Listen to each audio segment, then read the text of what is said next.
Build a millionaire mindset from nothing. How to transform your thinking, overcome financial limitations, create opportunities, and build lasting wealth. By T.M. Light. Description: what if you could build lasting wealth, even if you are starting with little or nothing? This motivational personal finance guide will help you transform your relationship with money, develop a powerful wealth mindset, and take practical steps towards financial freedom. Discover how to manage money wisely, create multiple income streams, develop valuable skills, invest for the future, overcome financial setbacks, build meaningful networks, and develop disciplined financial habits. Learn how to stop thinking from scarcity, recognize opportunities, create assets, and make smarter financial decisions. Whether you are rebuilding your finances or pursuing greater independence, this book provides practical inspiration to help you create a stronger, more prosperous future. Chapter Outline. Introduction: your starting point does not determine your destination. Chapter 1: Stop thinking like you have nothing. Chapter 2: Create a vision bigger than your current circumstances. Chapter 3: Take control of every pound you earn. Chapter 4: Turn your skills into income. Chapter 5: Stop depending on one source of income.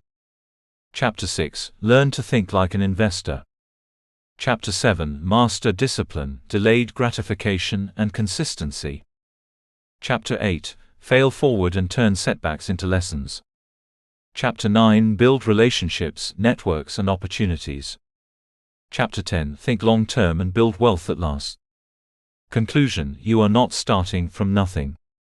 Introduction: your starting point does not determine your destination. Where you are today does not have to determine where you will be tomorrow. Your current income, bank balance, debts, mistakes, disappointments, or financial struggles are only part of your story. They are not the final chapter. You may be starting with very little, but that does not mean you are destined to remain with very little. One of the most important steps towards building wealth is learning to separate your present circumstances from your future possibilities. Building a millionaire mindset does not mean pretending to be rich when you are not. It does not mean spending money you do not have, buying things to impress other people, or believing that positive thinking alone will make you wealthy. A millionaire mindset is about developing a different way of thinking about money, opportunities, work, learning, failure, and your future. It is about believing that you can improve your financial position, and then taking consistent action to make that improvement possible. Wealth creation begins in the mind before it appears in the bank account. Every financial result begins with a decision, and every decision is influenced by the way you think. If you believe that you can never become financially successful, you are unlikely to pursue opportunities that could change your circumstances. If you believe that you have nothing to offer, you may never develop your skills. If you believe that wealthy people are simply lucky, you may never study how wealth is actually created. This does not mean that your circumstances are entirely within your control. Life can be unfair, unexpected events can affect your finances, and some people begin their journey with significant advantages, while others face enormous obstacles. However, acknowledging those realities does not mean surrendering your future. There is a difference between being financially poor and thinking from a position of permanent scarcity.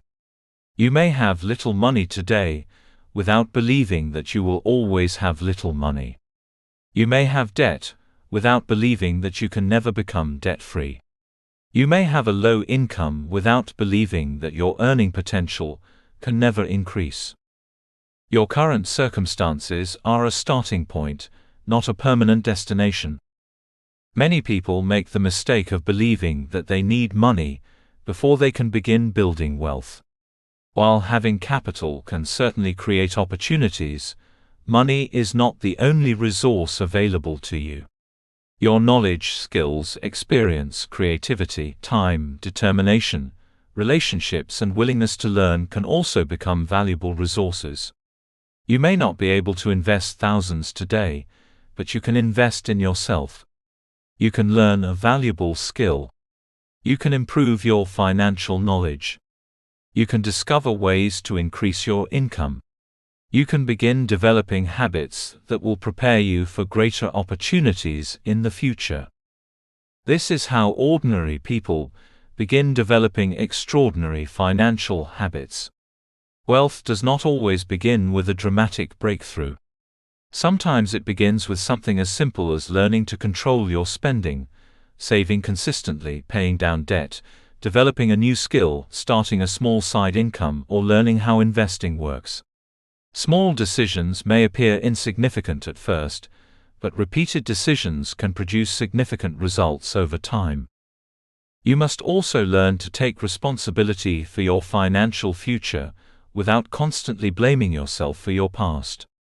Perhaps nobody taught you how to manage money. Perhaps you made mistakes when you were younger. Perhaps you experienced financial difficulties that were beyond your control. You cannot rewrite yesterday, but you can make different decisions today. Taking responsibility does not mean blaming yourself for everything that happened. It means recognizing that you still have the ability to influence what happens next. Throughout this book, we will develop the foundations of a millionaire mindset: possibility, discipline, learning, ownership, patience, and calculated risk. Possibility teaches you to look beyond your current circumstances.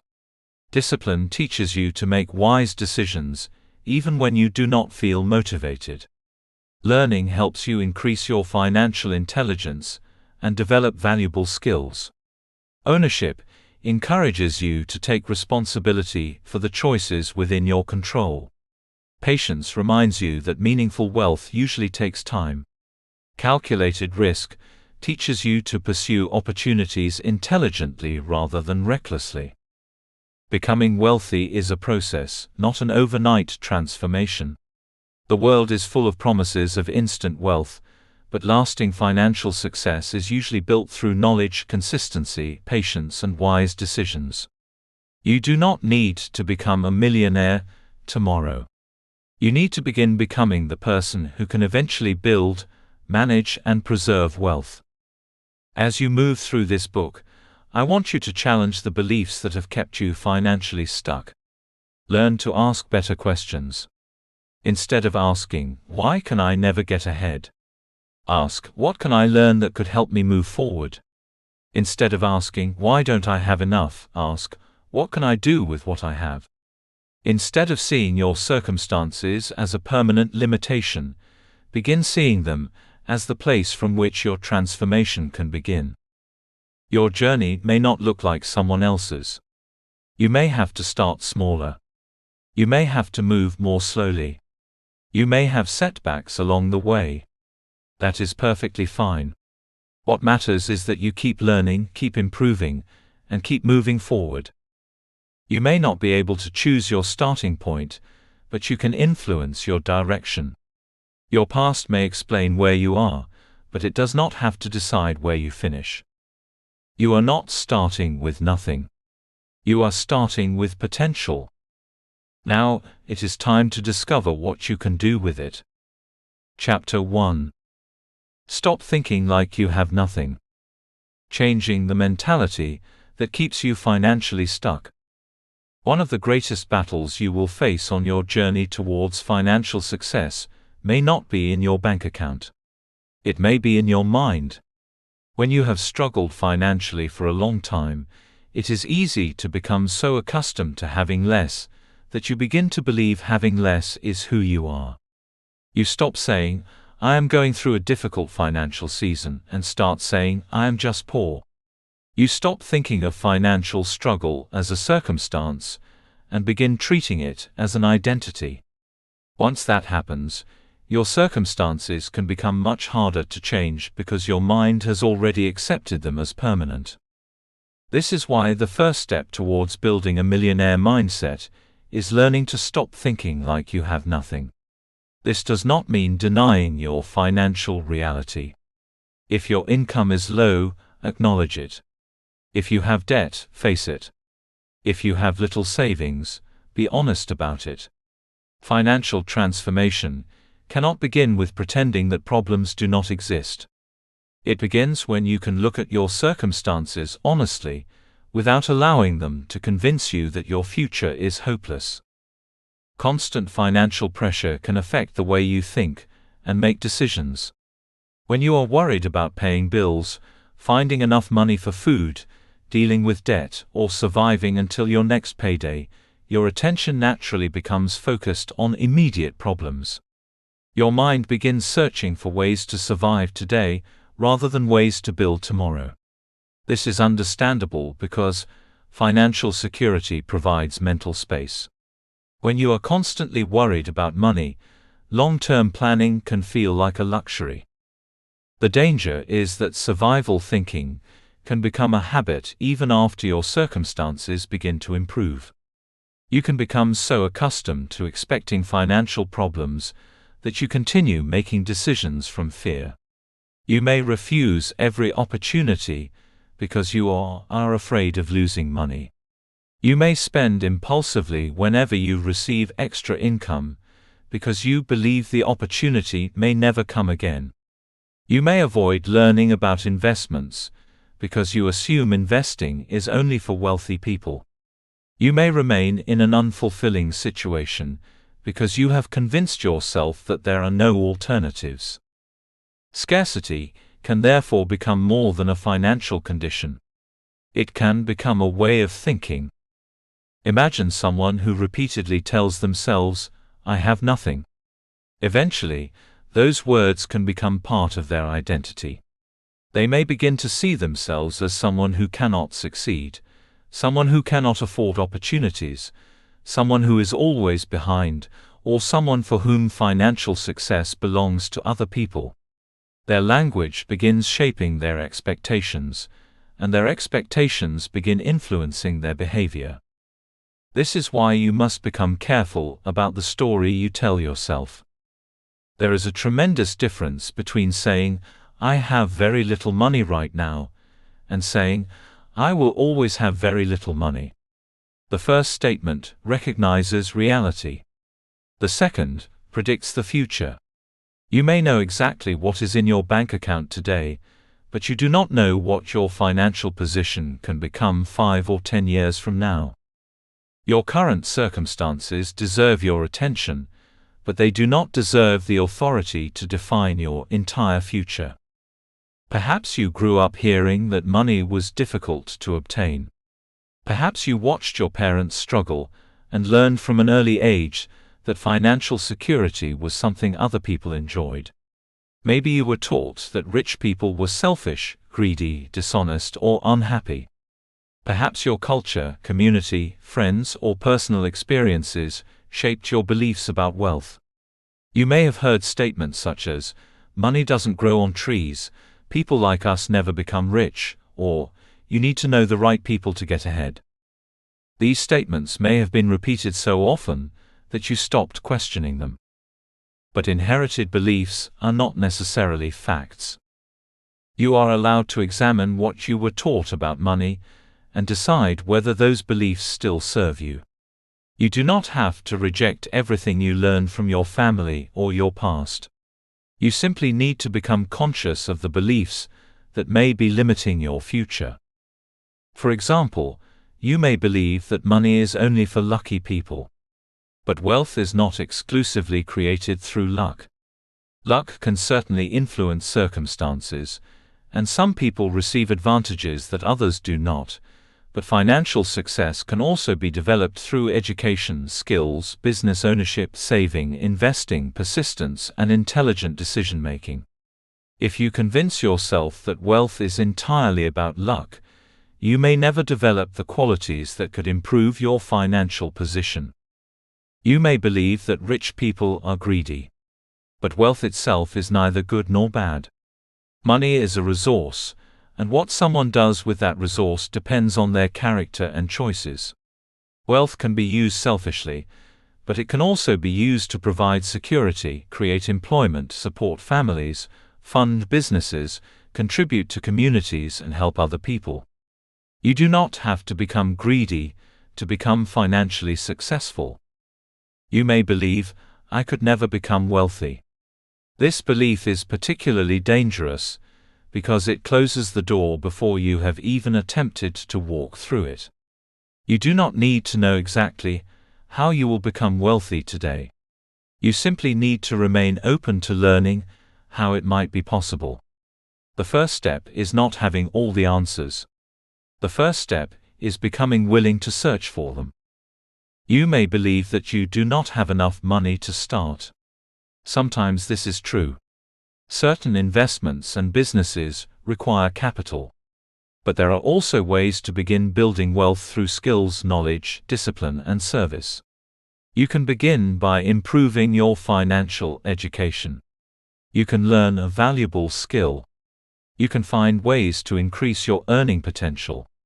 You can reduce unnecessary expenses and begin creating financial breathing room. You can start small. Small does not mean insignificant. A small beginning can become the foundation of something much larger. You may also believe that you need a better job before you can build wealth. A higher income can certainly make wealth building easier, but income alone does not create wealth. Someone earning a large salary but spending everything can remain financially vulnerable, while someone with a modest income who consistently saves, invests, develops skills, and lives below their means can gradually build assets. Your goal should therefore not simply be to earn more. Your goal should be to become better at creating, managing, and growing money. This is where ownership becomes important. Ownership means moving away from helplessness and towards responsibility. It does not mean blaming yourself for every financial problem you have experienced.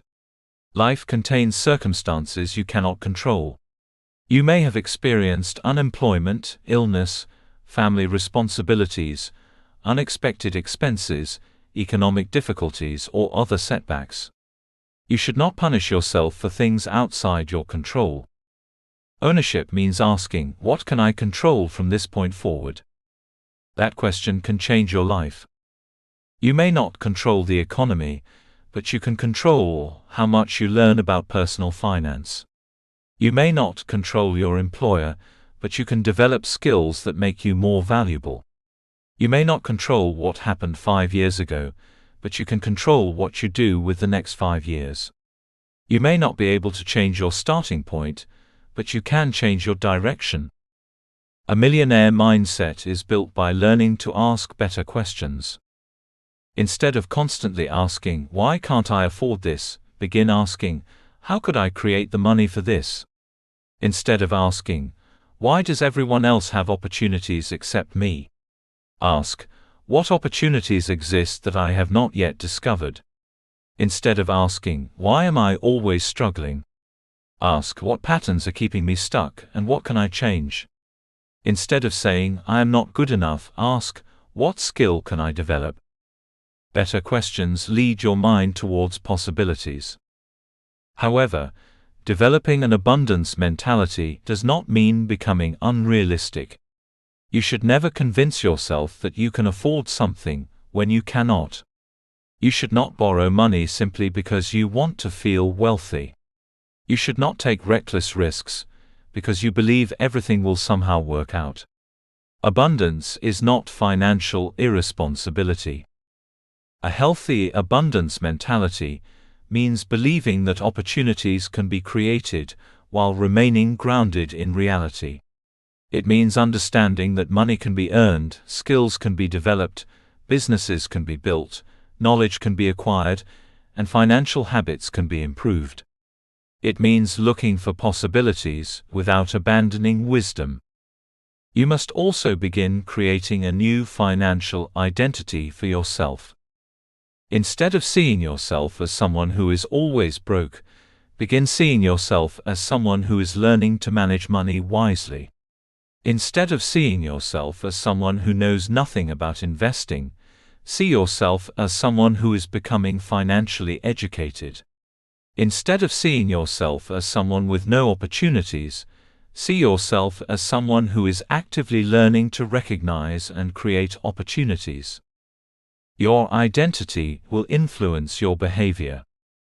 When you begin seeing yourself as financially responsible, you become more conscious of your spending. When you see yourself as an investor, you become interested in learning about assets.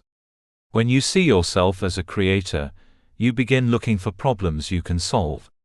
When you see yourself as someone capable of growth, failure becomes a lesson rather than a verdict. You do not have to wait until you have money to become financially responsible. You do not have to wait until you are successful to begin thinking like a successful person. You become financially stronger by practicing the behaviors that support financial strength before the results become visible. This is your opportunity to rewrite the story. Your past may have taught you to think about scarcity, but your future can teach you to think about possibility. Your previous mistakes may have taught you what not to do.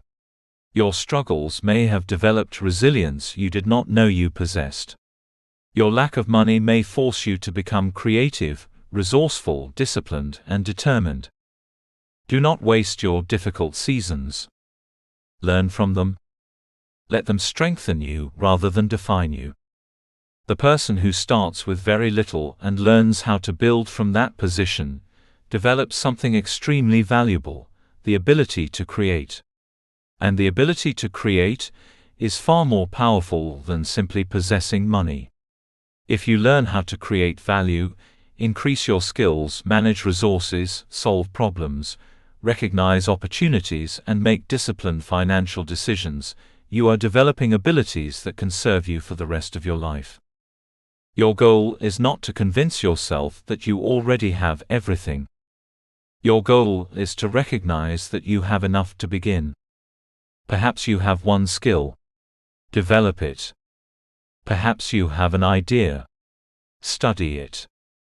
Perhaps you have limited savings.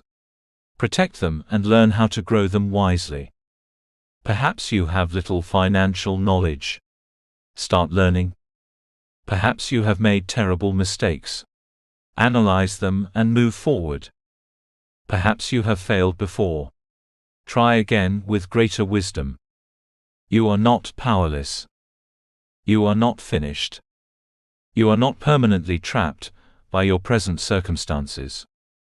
Your financial transformation begins when you stop saying, "I have nothing," and start asking, "What can I build from what I have?" That question creates movement. It creates responsibility. It creates curiosity. It creates possibility. And possibility is where transformation begins. Before you continue to the next chapter, take time to examine the beliefs you currently hold about money. Write down the statements you repeatedly tell yourself about wealth, success, work, investing, and your ability to become financially secure. Be completely honest. If you believe that rich people are lucky, write it down. If you believe you will never become wealthy, write it down. If you believe you need a large amount of money before you can begin, write it down. Then challenge every belief. Ask yourself whether it is genuinely true or simply something you have been taught, repeated, or assumed. Replace limiting beliefs with statements that encourage responsibility, learning, and possibility. Instead of saying, "I will never have enough money," tell yourself, "I can learn how to manage and increase the resources available to me." Instead of saying, "I cannot start because I have nothing," remind yourself, "I can begin with what I have and grow from there." This exercise is not about pretending that life is easy. It is about refusing to allow difficulty to become your identity. You may have started with very little, but you are not required to finish there. The moment you begin thinking differently, you begin creating the possibility of living differently. Your circumstances may not change overnight, but your direction can change today. And sometimes, changing direction is the beginning of changing everything. Stop thinking like you have nothing. Start thinking like someone who is building something. Your future needs you to believe that it is possible before you can begin creating it. Chapter 2. Create a vision bigger than your current circumstances. You cannot build what you cannot clearly see. Before you can build a better financial life, you must first be able to imagine one. Your future cannot be created clearly if you have never taken the time to decide what you actually want it to look like. Many people say they want to be rich, successful, or financially free, but these words are often too vague to provide direction. Wanting more money is a desire. Creating a clear financial vision is a destination.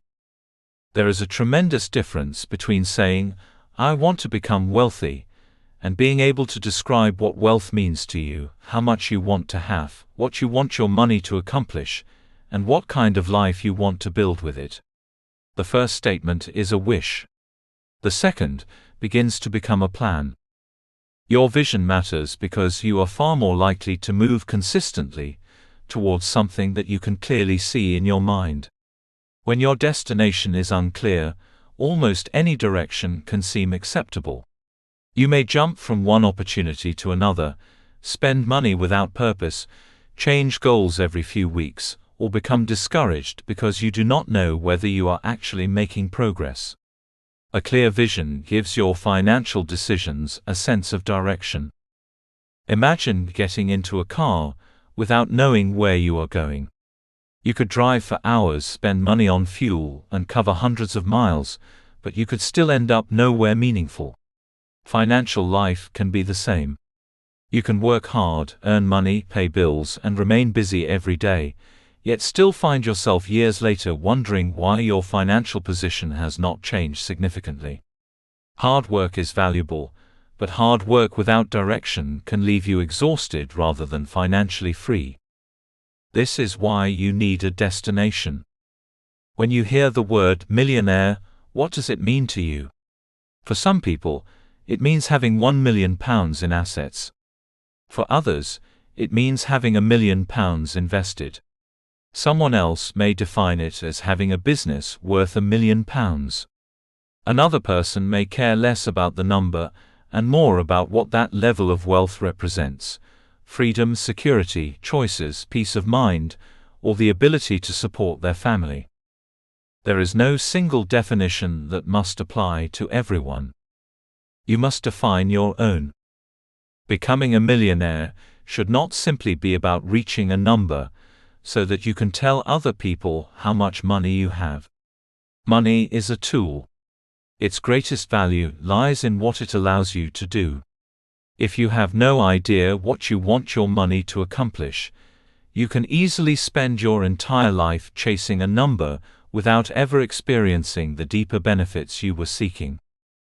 Perhaps financial success means being able to own your home without worrying about rent or a mortgage. Perhaps it means having enough investments to provide financial independence. Maybe it means being able to travel without worrying about every expense. Perhaps it means creating a successful business that gives you control over your time. It might mean providing your children with opportunities you never had. It might mean helping your parents, supporting charitable causes, creating employment, or giving generously to people who need assistance.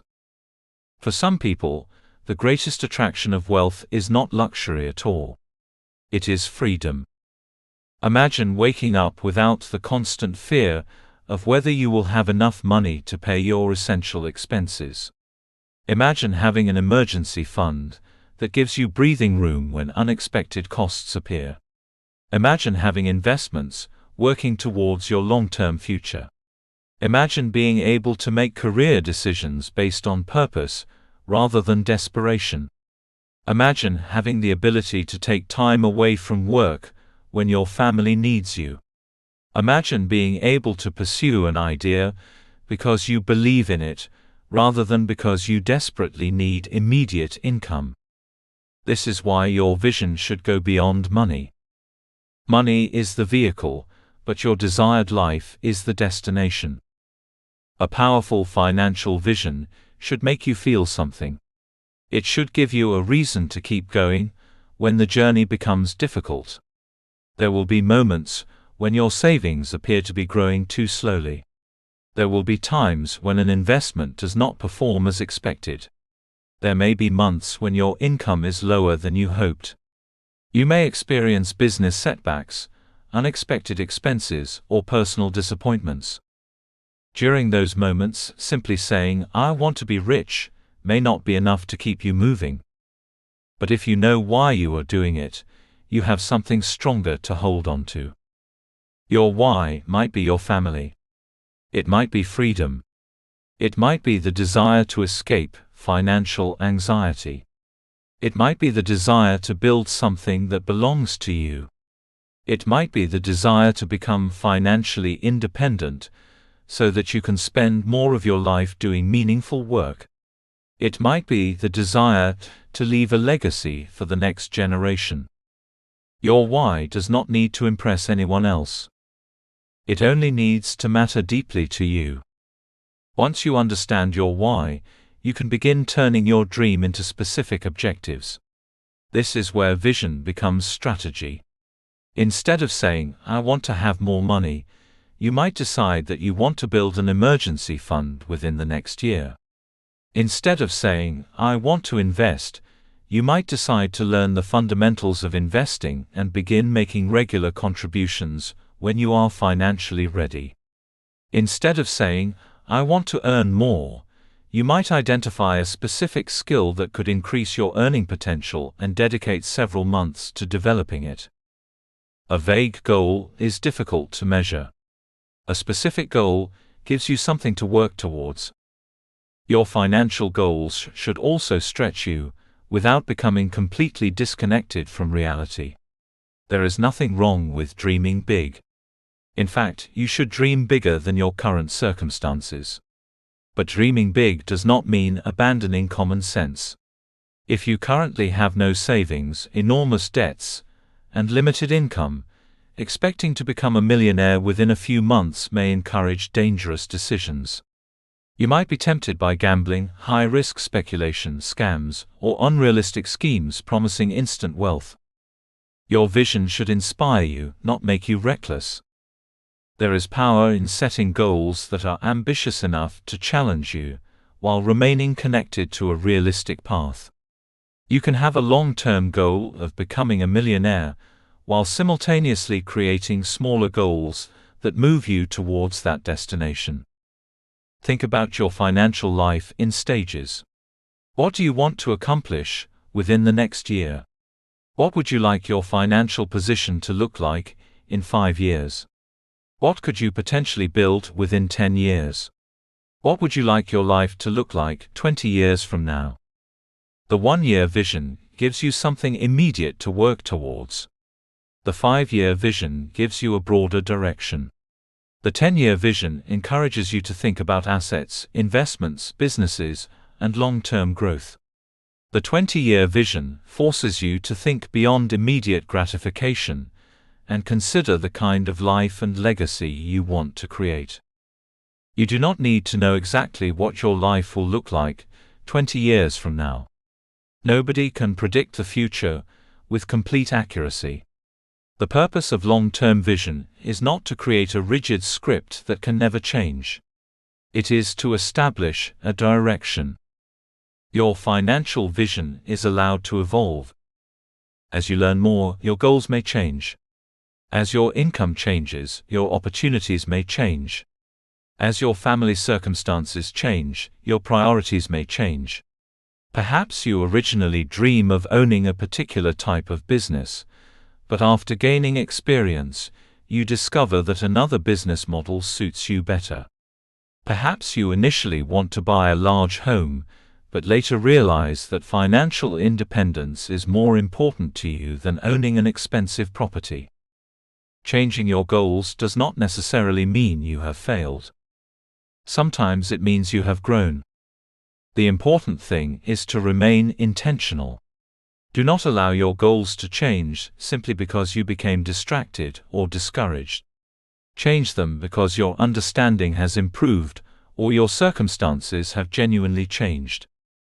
One of the most powerful things you can do is begin visualizing the person you need to become in order to achieve your vision. Do not only imagine the possessions you want. Imagine your habits. Imagine yourself making disciplined financial decisions. Imagine yourself learning. Imagine yourself controlling unnecessary spending. Imagine yourself developing valuable skills. Imagine yourself patiently investing for the future. Imagine yourself saying no to opportunities that do not fit your strategy. Imagine yourself continuing even when progress is slow. Your future self is not created by wishing. Your future self is created by repeated behavior. If you want to become financially independent, begin practicing financial responsibility now.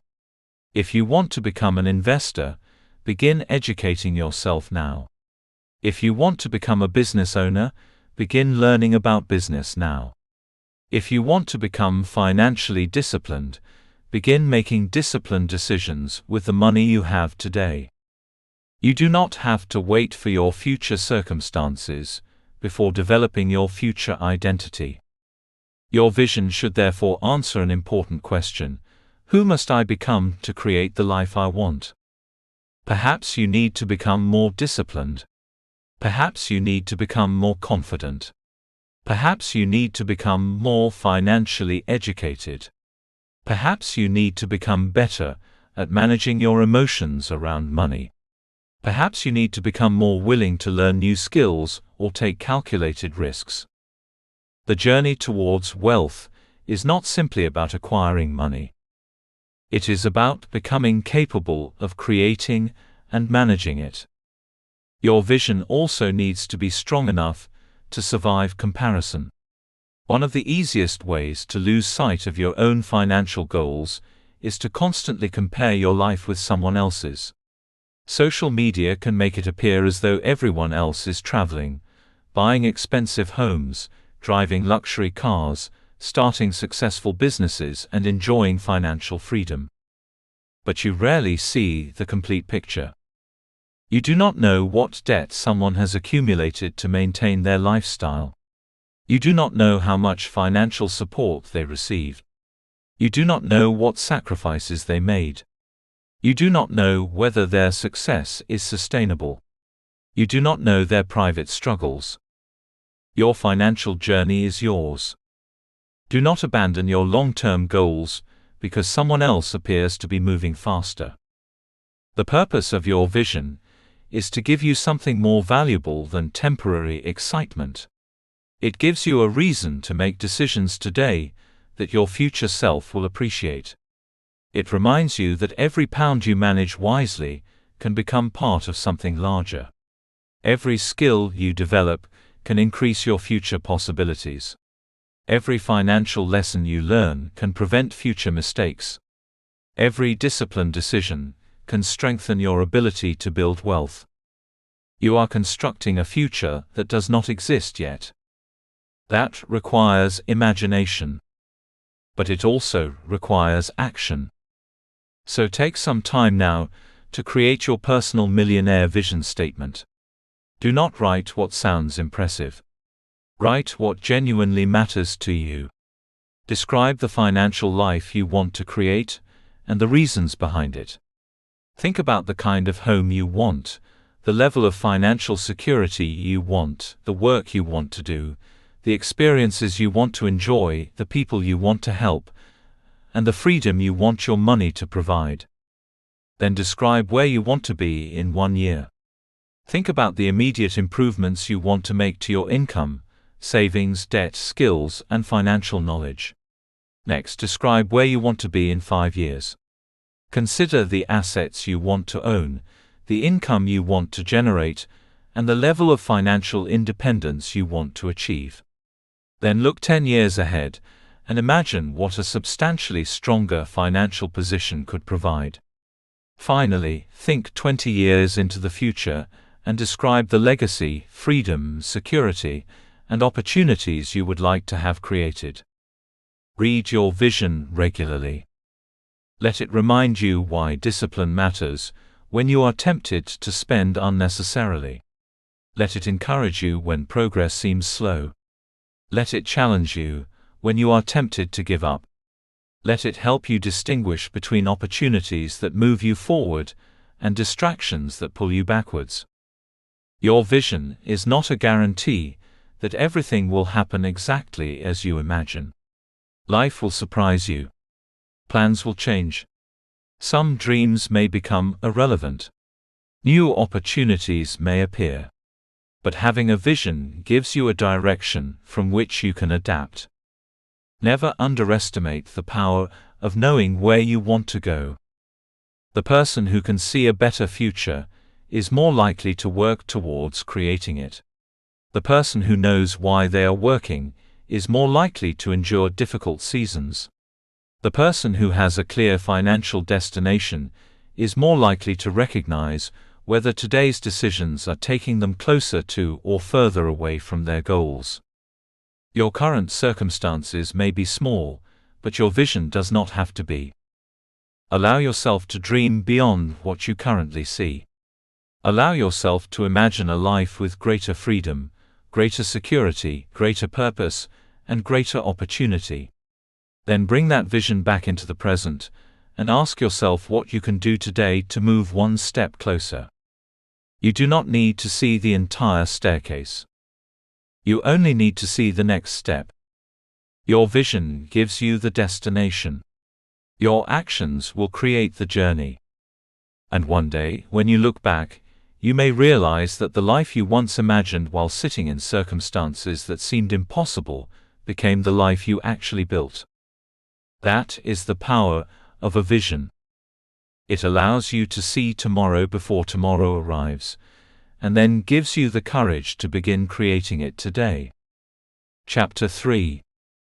Take control of every pound you earn. You cannot build wealth without learning to manage money. Money has a way of revealing our habits. It shows us what we value, what we fear, what we prioritize, and sometimes what we avoid confronting. Many people believe that their financial problems would disappear if they could simply earn more money. While increasing your income can certainly improve your financial situation, a higher income alone does not guarantee wealth. If you do not know how to manage the money you already have, earning more can simply give you more money to mismanage. There are countless examples of people who receive significant increases in salary, but remain financially stressed. They move into a larger home, buy a more expensive car, upgrade their lifestyle, increase their subscriptions, eat out more frequently, take more holidays, and spend more on things they previously considered luxuries. Their income rises, but their financial security does not. Sometimes their expenses rise even faster than their income, leaving them in the same position they were in before. This is why building wealth requires more than earning. It requires management. Every pound that enters your life should have a purpose. This does not mean that you must become obsessed with every penny, or live a miserable life where you never enjoy your money. It means that you become intentional. You begin to understand that money is a resource, and the way you direct that resource can either strengthen your future or weaken it. Think of your income as water flowing into a container. If the container has large holes, increasing the amount of water entering it will not necessarily solve the problem. You first need to identify the leaks. Your financial life works in much the same way. Before focusing entirely on earning more, you need to understand where your existing money is going. Financial awareness must come before financial growth. You cannot effectively manage something you refuse to examine. Yet many people avoid looking closely at their finances because they are afraid of what they will discover. They may know that their bank balance is low, but they do not want to examine their spending. They may know that they have debt, but they avoid opening statements. They may know that subscriptions are consuming money each month, but they continue paying for services they barely use. Avoiding the numbers does not make the problem disappear. In fact, avoiding your finances gives your money more control over you. The first step towards taking control is creating a realistic picture of where your money currently goes. For a period of time, track your income and every significant expense. Do not judge yourself while doing this. Your purpose is not to create shame. Your purpose is to create awareness. You need to know what comes in, what goes out, what is essential, what is optional, and what is simply happening because you have never stopped to question it. You may discover that some of your spending is completely reasonable. You need food, housing, transportation, utilities, clothing, and other essentials. You may also discover expenses that are not necessary, but genuinely bring value to your life. There is nothing wrong with spending money on enjoyment. A financial plan that leaves no room for enjoyment is unlikely to be sustainable. The goal is not to eliminate every pleasure. The goal is to eliminate unconscious spending. There is a difference between deliberately choosing to spend £30 on something you genuinely enjoy and discovering at the end of the month that hundreds of pounds disappeared through small purchases you barely remember making. Financial discipline is not about refusing to enjoy life. It is about making sure your money is going towards things that genuinely matter to you. Small financial leaks deserve particular attention because they can become surprisingly powerful over time. A daily purchase may seem harmless. A few unused subscriptions may seem insignificant. Regular takeaway meals, impulse purchases, convenience fees, unnecessary upgrades, and frequent online shopping can appear too small to worry about individually. But when repeated month after month and year after year, small amounts can become substantial. Imagine that you regularly spend money on things you barely value. The problem is not necessarily one large purchase. The problem is repetition. A small amount repeated hundreds of times can become a significant amount of money that could have been saved, invested, used to reduce debt, or put towards something meaningful. This is why you should become curious about your spending, rather than simply trying to cut everything. Ask yourself, did this purchase improve my life enough to justify what I paid for it? Sometimes the answer will be yes. That is perfectly fine. Other times, the answer may be no. Those are the expenses worth examining. Another important concept you must understand is lifestyle inflation. Lifestyle inflation occurs when your spending increases as your income increases. Imagine that you receive a substantial pay rise. Instead of using at least part of the additional income to improve your financial position, you immediately upgrade your lifestyle. Perhaps you move into a more expensive home, purchase a newer car, buy more expensive clothes, increase your entertainment budget, or start taking more expensive holidays. There is nothing inherently wrong with enjoying the benefits of higher income. The danger occurs when every increase in income is immediately absorbed by an increase in spending. If your income rises by £500 a month, and your lifestyle also rises by £500 a month, you have become wealthier in appearance but not necessarily in financial security. A millionaire mindset asks a different question. It asks, how much of this increase can I use to strengthen my future? This is where paying yourself first becomes powerful. Paying yourself first means treating saving and investing as priorities, rather than waiting to see what remains after everything else has been paid. Many people follow the opposite approach. They receive their income, spend on everything they want and need, and then hope something is left at the end of the month. Often nothing is left. Instead, decide in advance that a portion of your income will be directed towards your financial future.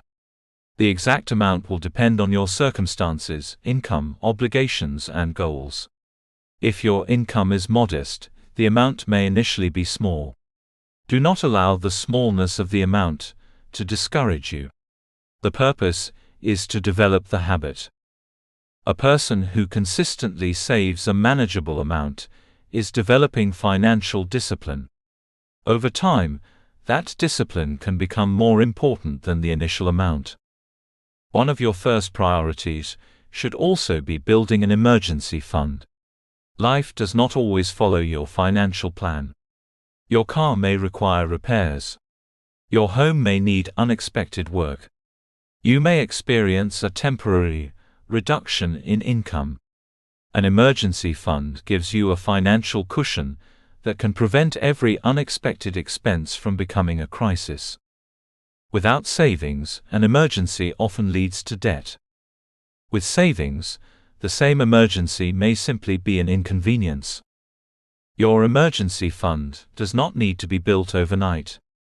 Begin with a realistic target and gradually increase it. The important thing is to create a financial buffer that gives you greater stability. As your circumstances improve, you can continue strengthening that cushion.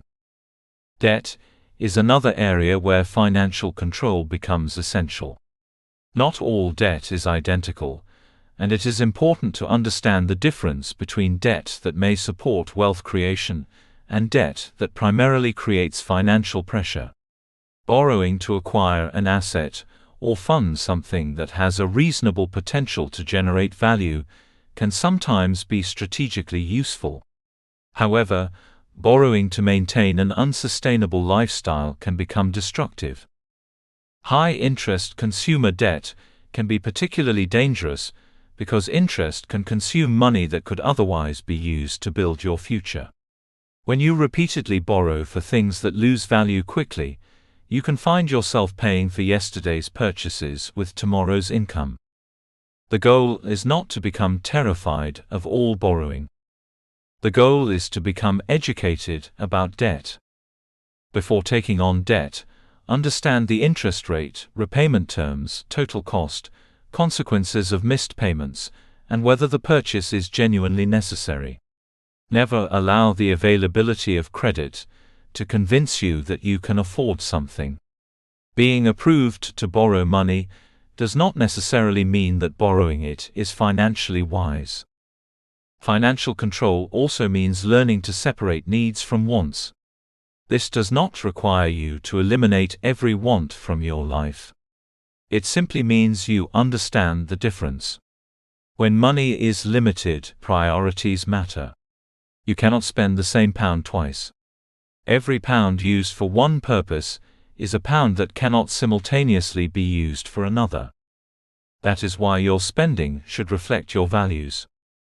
If financial independence is important to you, your money should demonstrate that importance. If becoming debt-free is a priority, your budget should support debt reduction. If building investments is part of your long-term vision, you need to create room for investing.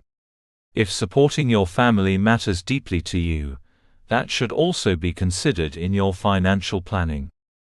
Your money should tell the story of the future you are trying to create. You do not need a complicated financial system. In fact, simplicity is often better. You need to know how much money comes in, how much is required for essential expenses, how much is going towards debt, how much is being saved, how much is being invested when appropriate, and how much remains available for flexible spending. You can review your finances regularly and make adjustments as your circumstances change.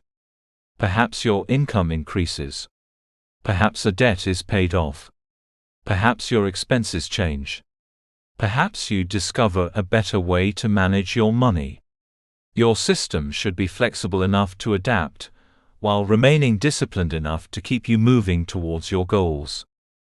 The most important thing is that you become the person directing your money, instead of allowing your money to direct you.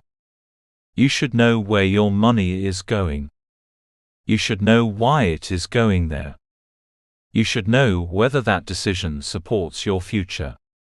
This level of awareness can be incredibly empowering. Even if your income is modest, you can begin practicing financial discipline today. You do not have to wait until you earn a six-figure salary. You do not have to wait until you become wealthy. The habits you develop with £100 can eventually influence how you manage £1,000, £10,000, or much more. If you cannot manage a small amount responsibly, simply receiving a larger amount will not automatically transform you into a financially responsible person. That is why your present financial situation is your training ground. Learn to manage what you have. Learn to resist unnecessary spending. Learn to save. Learn to plan. Learn to distinguish between temporary pleasure and long-term value. Learn to make your money serve your goals. As you do this, something important begins to happen. You become less financially reactive. Instead of receiving money and immediately spending it, you begin thinking ahead. Instead of panicking whenever an unexpected expense appears, you begin building reserves. Instead of wondering where your money disappeared, you know where it went. You begin moving from financial chaos towards financial control. That transition may not feel dramatic at first. You may not suddenly have thousands of pounds sitting in your account. But your behavior has changed, and behavior creates results. Remember that wealth is not simply about how much money you earn. It is about what you keep, what you do with what you keep, what you build with it, and how consistently you make decisions that support your future. The person who earns £30,000 and learns to manage money wisely is developing an important foundation. The person who earns £60,000 but spends £65,000 is moving in the opposite direction. Income matters, but financial behavior determines what happens to that income. Your mission is therefore not simply to chase a bigger paycheck. Your mission is to become a better steward of every pound that passes through your hands. Begin today by completing a 30-day money audit. For the next 30 days, record your income and your spending as accurately as possible. Do not hide the inconvenient purchases. Do not ignore small expenses. Do not judge yourself. Simply observe. At the end of the 30 days, look carefully at the patterns. Ask yourself where your money is going, and whether those destinations reflect your priorities.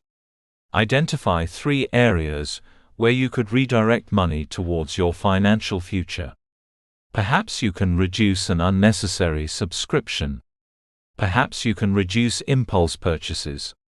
Perhaps you can redirect a portion of your income towards savings, debt reduction, or investments that are appropriate for your circumstances. Do not focus on perfection. Focus on progress. The purpose of the exercise is to teach you that you have more influence over your financial life than you may have previously believed. You may not control how much you earn today, but you can begin controlling how intentionally you use what you earn. Every pound has a destination. The question is whether you choose that destination, or allow your habits to choose it for you. Your future is being funded by the decisions you make today. Take control of those decisions. Take control of your money. Take control of your financial direction. You are not merely earning money anymore. You are building a future. Chapter 4. Turn your skills into income. Your greatest financial asset may already be inside you. One of the most important lessons you can learn on your journey towards financial success is that your greatest asset may not be sitting in your bank account. It may already be inside you. Your knowledge, experience, abilities, creativity, communication, ideas, and capacity to solve problems can all become valuable resources. You may be looking at your financial situation and thinking that you do not have enough money to create a better future, while overlooking something you already possess that could potentially help you increase your income. Many people think about wealth only in terms of money. They ask themselves how much they have saved, how much they earn, or how much they can afford to invest. Those questions matter, but there is another question that can change your financial future. What can I do that other people are willing to pay for? That question moves your attention from what you have to what you can create. Having a job and creating value are related, but they are not exactly the same thing. A job usually provides income in exchange for your time, knowledge, skills, or labor. There is nothing wrong with employment. A good job can provide stability, experience, benefits, and an important foundation for building wealth. But if your only strategy for increasing your financial position is waiting for your employer to increase your salary, your earning potential may remain limited by the opportunities available within that role. Creating value gives you another possibility. When you solve a problem for someone, make their life easier, save them time, help them make money, teach them something, improve their business, entertain them, organize something, or provide a service they need, you are creating value. When people recognize that value, they may be willing to exchange money for it. This is the foundation of many businesses and income streams. You do not necessarily need to invent something revolutionary. You do not need to create the next billion-pound company. You need to identify a problem you can help solve and find people who are willing to pay for the solution. Perhaps you are a good writer. Businesses need articles, emails, website content, product descriptions, social media posts, newsletters, and other forms of written communication. Perhaps you are good at sales. Businesses need people who can communicate benefits, understand customers, and generate revenue. Perhaps you understand digital marketing, graphic design, video editing, teaching, technology, social media, customer service, or project management. Each of these abilities can potentially become an income-producing skill when developed to a useful level and connected with people who need it. You may be surprised by how many skills you already possess. Sometimes your most valuable abilities are so familiar to you that you no longer recognize them as valuable. You may think, everyone knows how to do that simply because something feels easy to you. But something being easy for you does not mean it is easy for everyone else. Perhaps you are exceptionally organized. Perhaps people regularly ask you to help them solve problems. Perhaps you are good at explaining complicated things in simple language. Perhaps you are patient with people. Perhaps you know how to communicate with difficult customers. Perhaps you have years of experience in an industry that someone else is desperately trying to understand. Your experience has value.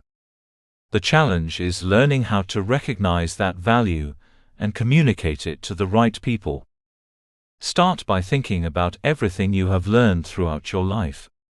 Consider your employment history, education, hobbies, responsibilities, personal experiences, creative abilities, technical knowledge, and even difficult situations you have successfully navigated. Do not dismiss something simply because you learned it outside a formal classroom. Experience can teach you skills that certificates cannot. The modern economy creates opportunities for people who are willing to develop useful skills.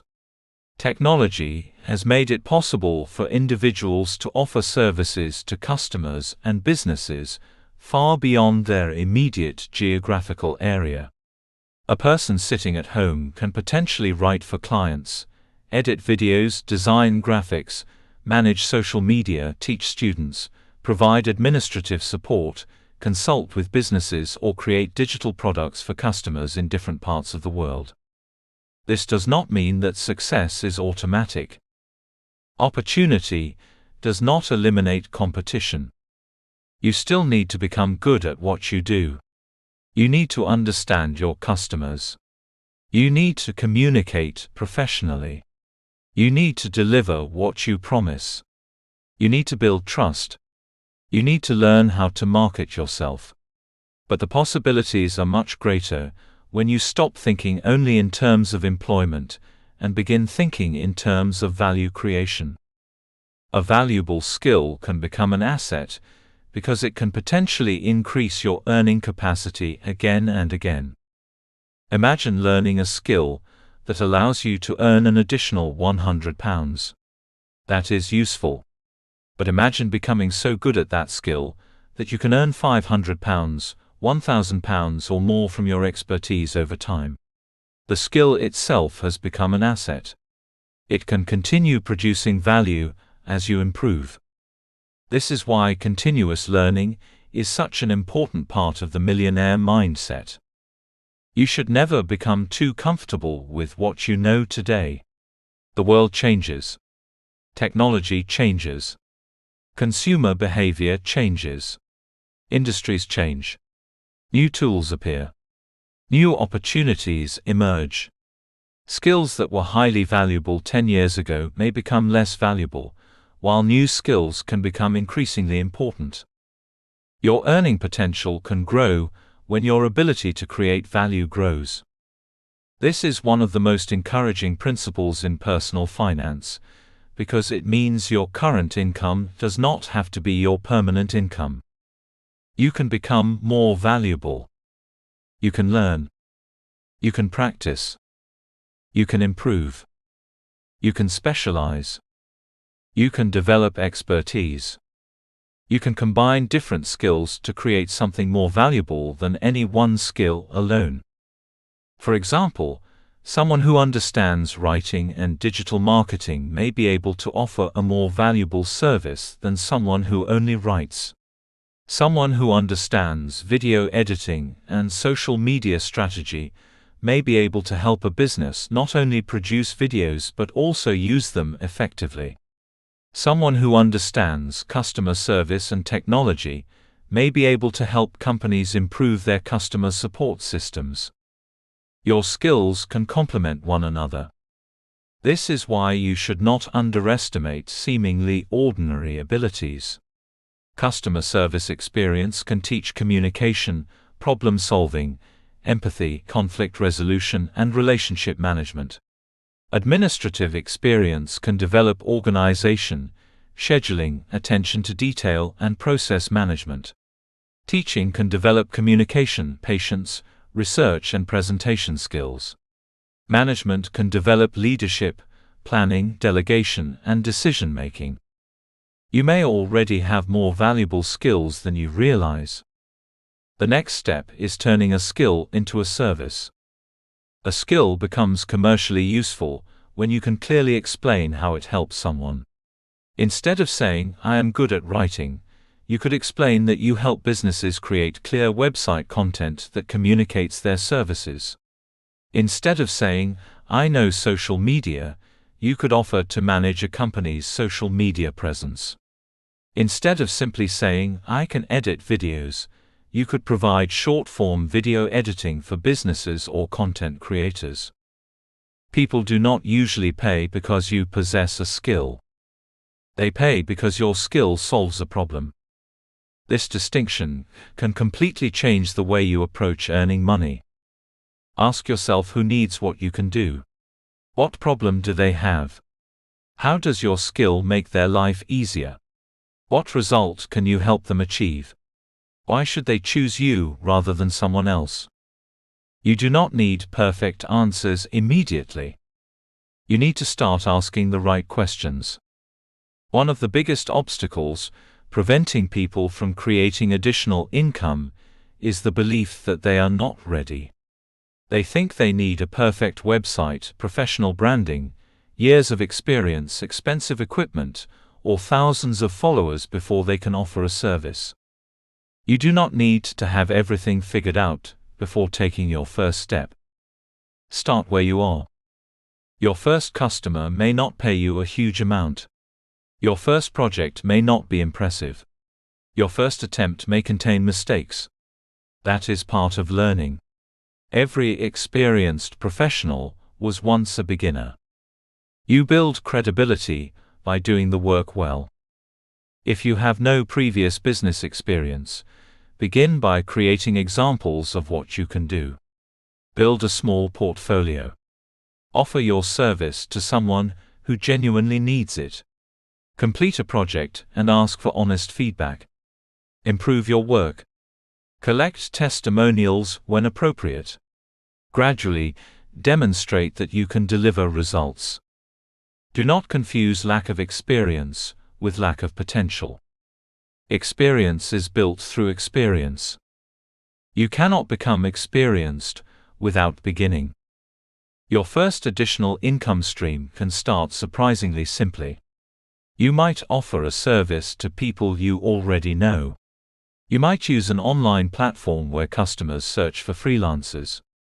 You might contact small businesses directly and explain how you can help. You might create educational content that demonstrates your expertise. You might develop a digital product based on knowledge you already possess. The method matters less than the principle. Find a problem, develop a useful solution, and connect your solution with people who need it. Do not try to build 10 income streams at once. Choose one skill. Develop it. Test it. Improve it. Find customers. Learn from feedback. Increase your value. Then, when the foundation becomes stronger, you can consider expanding. There will be rejection. Some people will not respond to your messages. Some will say no. Some may think your price is too high.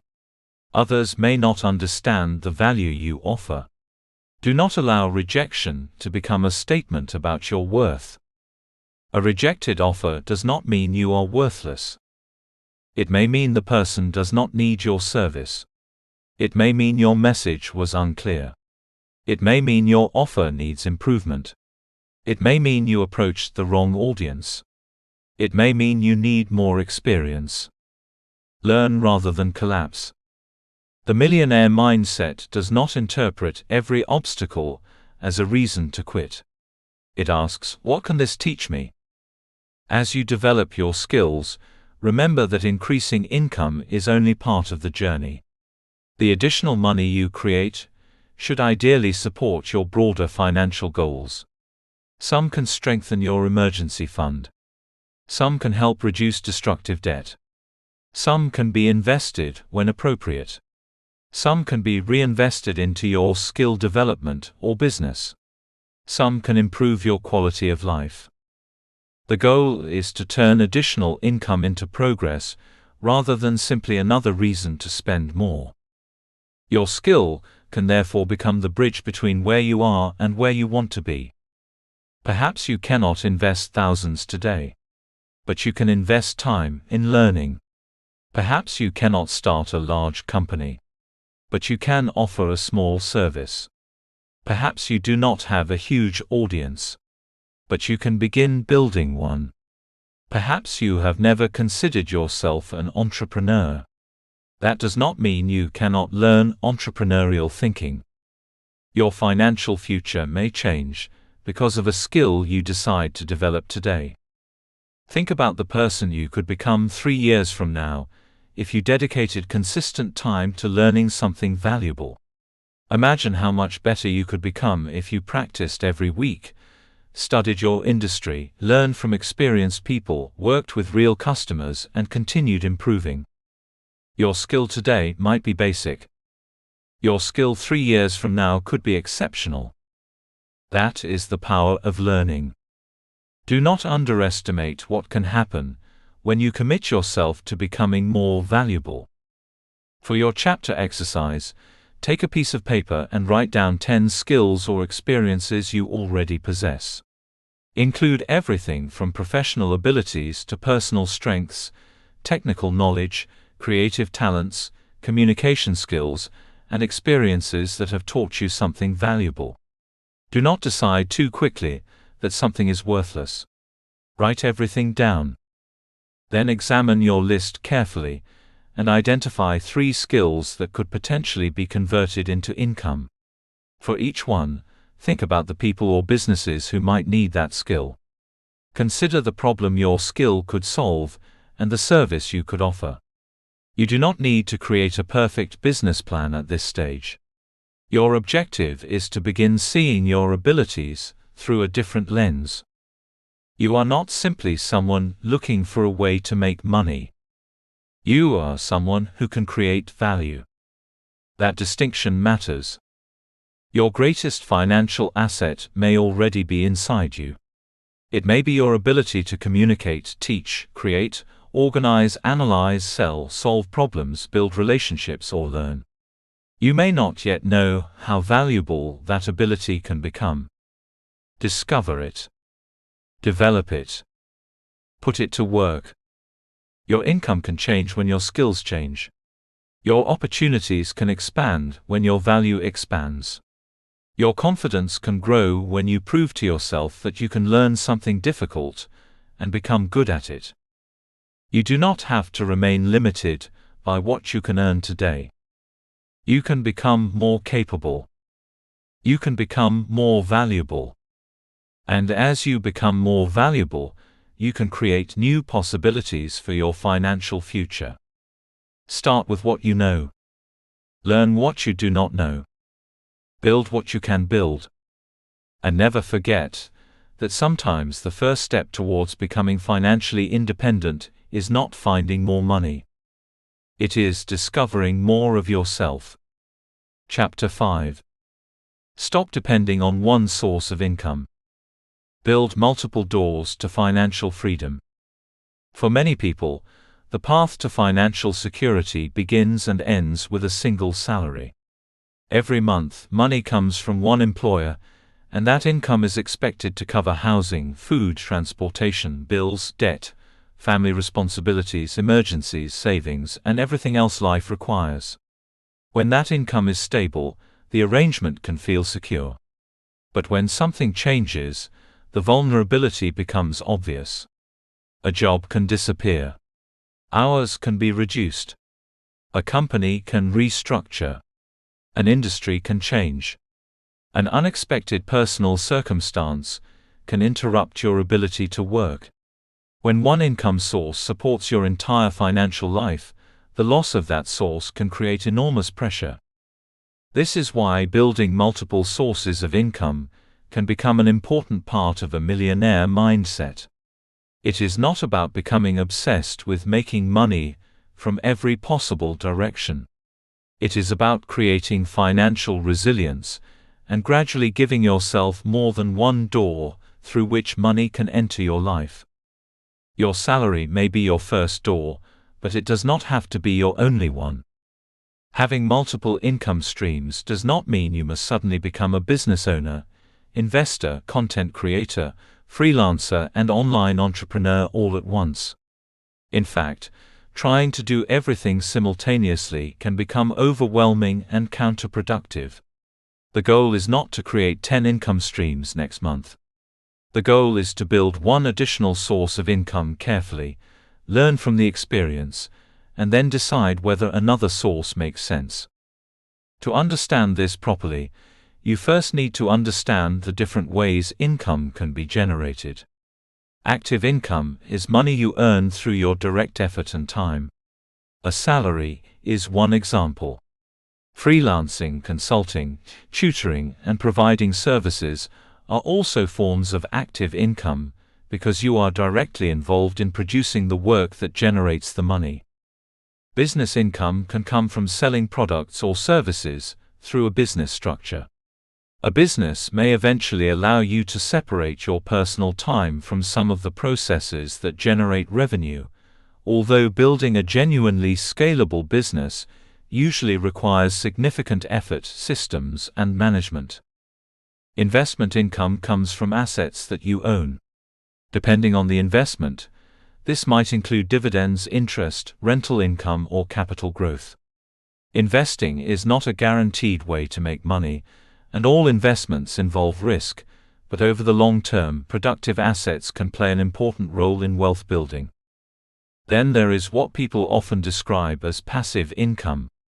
The term can be misleading because income that appears passive usually requires significant work, money, expertise, or maintenance at some stage.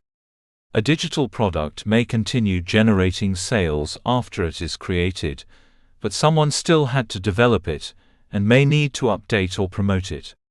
A book may continue generating royalties, but writing and publishing it required effort. An investment may generate returns without requiring daily work, but the capital used to acquire the investment had to come from somewhere. Understanding this distinction is important because it protects you from unrealistic promises. There is no magical button that produces effortless money forever. However, there are ways to build income-producing assets that can continue creating value without requiring you to exchange every pound for an hour of your time. This is where the idea of multiple income streams becomes powerful. Imagine relying entirely on one salary. You work for your employer, receive your income, and use it to support your life. Now imagine gradually developing a small freelance service alongside your employment. That service begins generating an additional £200 a month. Later, perhaps you develop a digital product that produces another £100. Eventually, you begin investing a portion of your income, and those investments have the potential to generate returns over time. You have not become a millionaire overnight, but your financial structure has changed. You now have more than one source of potential income. That additional income can create breathing room. It can help you build an emergency fund, pay down debt, invest, develop your skills, or create opportunities that were previously out of reach. More importantly, you begin proving to yourself that your financial future does not have to depend entirely on one employer. You may be thinking that creating an additional income stream sounds complicated. It does not have to be. One of the simplest places to begin is with a service based on a skill you already possess. If you are good at writing, you could potentially offer writing services. If you have design skills, you could provide graphic design. If you understand social media, you could help businesses manage their platforms. If you are experienced in administration, you could provide virtual assistance. If you are knowledgeable in a particular subject, you could explore tutoring, coaching, or educational services where appropriate. The advantage of starting with a service is that you may not need significant capital. Your primary investment can be your time, knowledge, and ability. Freelancing can also help you learn valuable business skills. You learn how to find customers, communicate professionally, set expectations, price your work, manage deadlines, handle feedback, and deliver results. Even if your first freelance income is small, the experience can be valuable because you are learning how money moves between value and customers. Another possibility is creating digital products. Digital products can include ebooks, templates, educational materials, courses, guides, designs, software, or other downloadable resources. If you have knowledge that solves a particular problem, you may be able to package that knowledge into something people can purchase. Online education is another potential opportunity.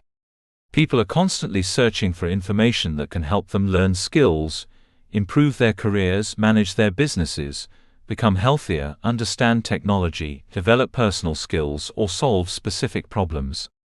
If you have genuine knowledge and can communicate it effectively, education can become a potential income source. Content creation is another path. Platforms such as YouTube, podcasts, blogs, and social media allow individuals to build audiences around subjects they understand or enjoy. Content creation is not guaranteed to generate income, and building an audience can take considerable time. But content can become an asset when it consistently attracts attention and provides value. Over time, An audience may create opportunities for advertising, sponsorships, affiliate income, products, services, or other forms of monetization. Affiliate marketing can also become an additional income stream when approached responsibly. The basic concept is simple. You recommend products or services and potentially receive a commission when someone makes a qualifying purchase through your referral. However, successful affiliate marketing requires trust, useful content, a relevant audience, and honest recommendations. It should never become an excuse to promote products you do not understand, simply because they offer commissions. E-commerce is another possibility.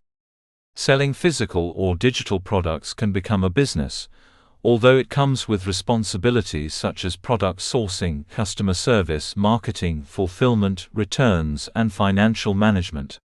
The fact that something can be sold online does not mean it will automatically sell. Successful businesses solve real problems or meet genuine customer desires. This brings us to one of the most important principles of building multiple income streams. Do not chase trends simply because someone promises easy money.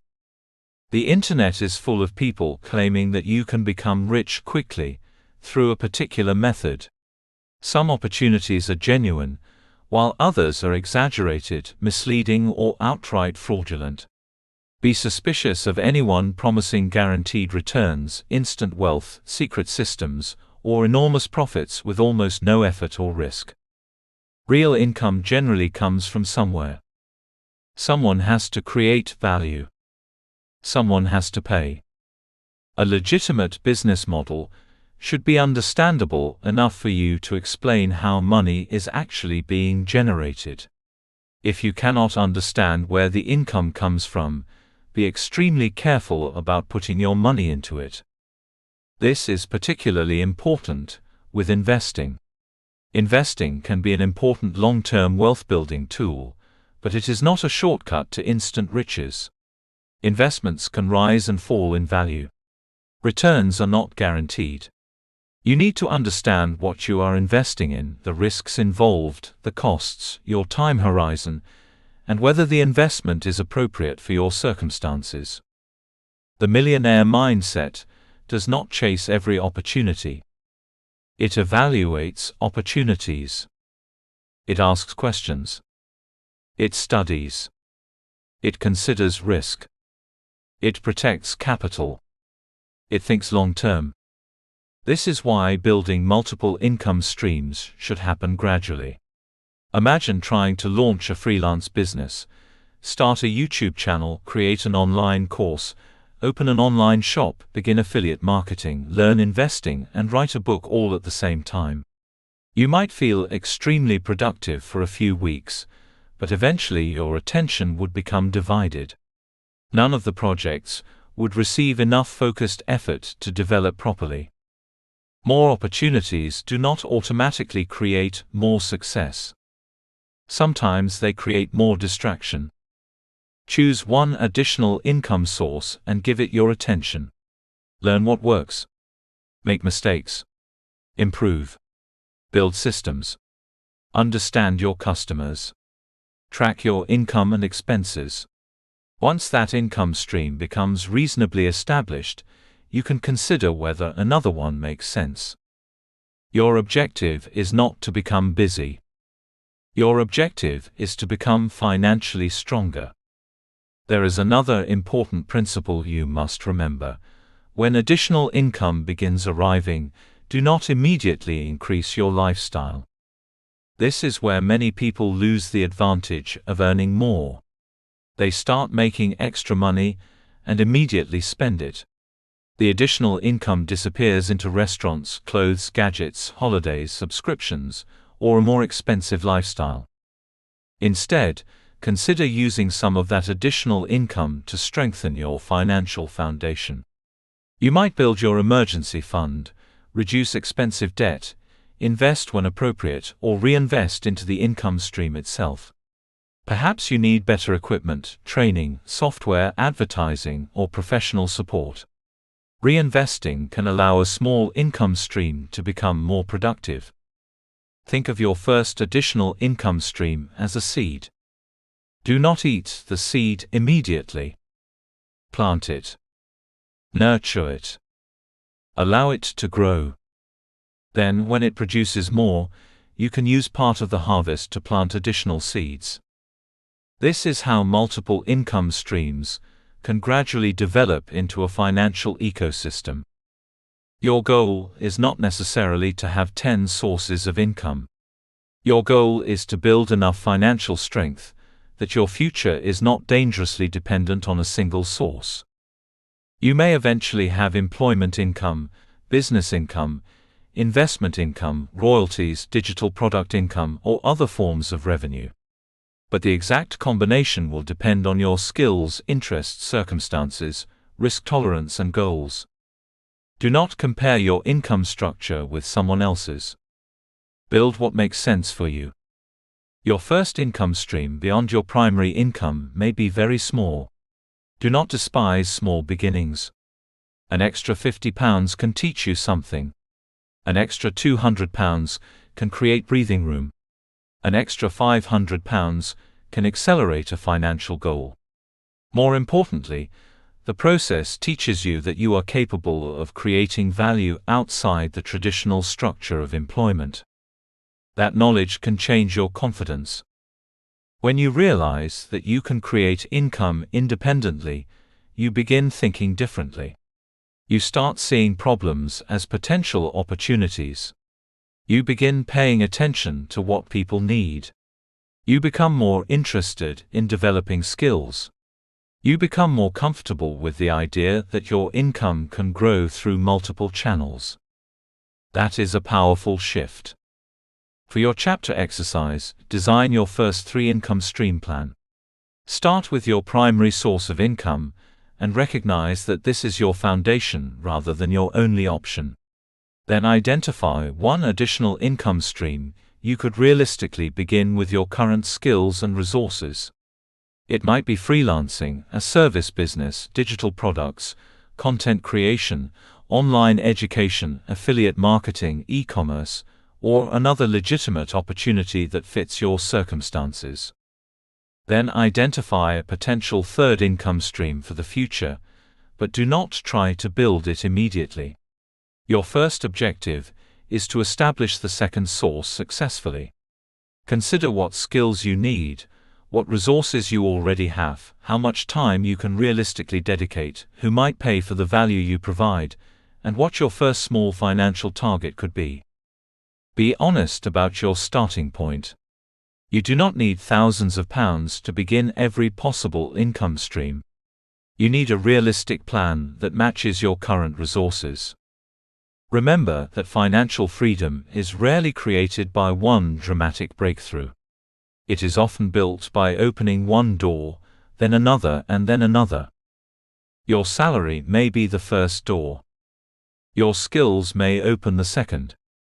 Your business may open the third. Your investments may eventually open another. The doors do not all have to open at once. What matters is that you begin creating them. You are building resilience. You are expanding your possibilities. You are reducing your dependence on a single source. You are creating opportunities for your future self. Do not allow the desire for instant success to make you overlook the power of gradual progress. Build one income stream well. Learn from it. Strengthen it. Reinvest wisely. Then expand when you are ready. One day you may look back and realize that the financial freedom you dreamed about did not arrive through one enormous opportunity. It came through several small opportunities that you developed patiently over many years. Your future does not need to depend on one door. Start building another. Chapter 6. Learn to think like an investor. Make your money work instead of making money your master. There comes a point in your financial journey when you must stop thinking only about how to earn money and begin thinking about how to make the money you already earn contribute to your future. Earning is important because income gives you the resources to live, save, invest, and build. But earning money and building wealth are not the same thing. You can work for decades and earn a considerable amount of money without becoming financially secure if everything you earn is immediately consumed. Wealth begins to develop when you learn how to keep part of what you earn and use it to acquire assets that can potentially create more value over time. This is where investing becomes important. Investing is not about becoming obsessed with the stock market or trying to predict what will happen tomorrow. It is about understanding that money can potentially be used as a tool to acquire productive assets.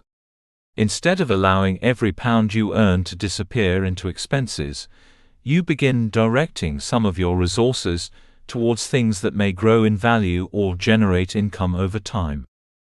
A millionaire mindset understands that money should not always be exchanged for things that disappear. Some money should be used to build the future. Saving is an important part of financial security, and you should never dismiss it. Savings can provide an emergency fund, protect you from unexpected expenses, and give you financial stability. However, saving alone may not be enough to create significant long-term wealth, particularly over periods when inflation reduces the purchasing power of money.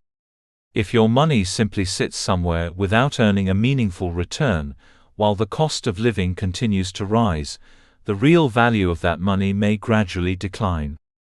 This is why learning about investing matters. The objective is not to stop saving and put everything into investments. That would be irresponsible for many people. Instead, you need to understand the different purposes of savings and investments. Savings can provide accessibility and security. Investments are generally designed for longer-term growth and involve risk. Building a strong financial foundation means understanding how these different tools can work together. Before you invest, you should understand one of the most basic concepts in wealth building: the difference between an asset and a liability. An asset is something that has economic value and may potentially produce income or appreciate in value. A liability represents an obligation that costs you money. The distinction is not always as simple as whether something is expensive or cheap. What matters is what the thing does to your financial position. A productive investment can potentially generate returns.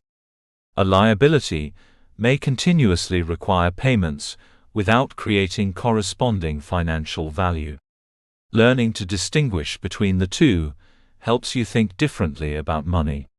Instead of asking only, "Can I afford this?" you begin asking, "Will this purchase strengthen my financial position, weaken it, or simply provide a benefit that I am consciously choosing to pay for?" This does not mean that every purchase must generate financial returns. You are allowed to enjoy your money. You are allowed to buy things that make your life better. The purpose of thinking like an investor is not to turn life into a spreadsheet. It is to ensure that you are not spending everything on consumption while neglecting the future.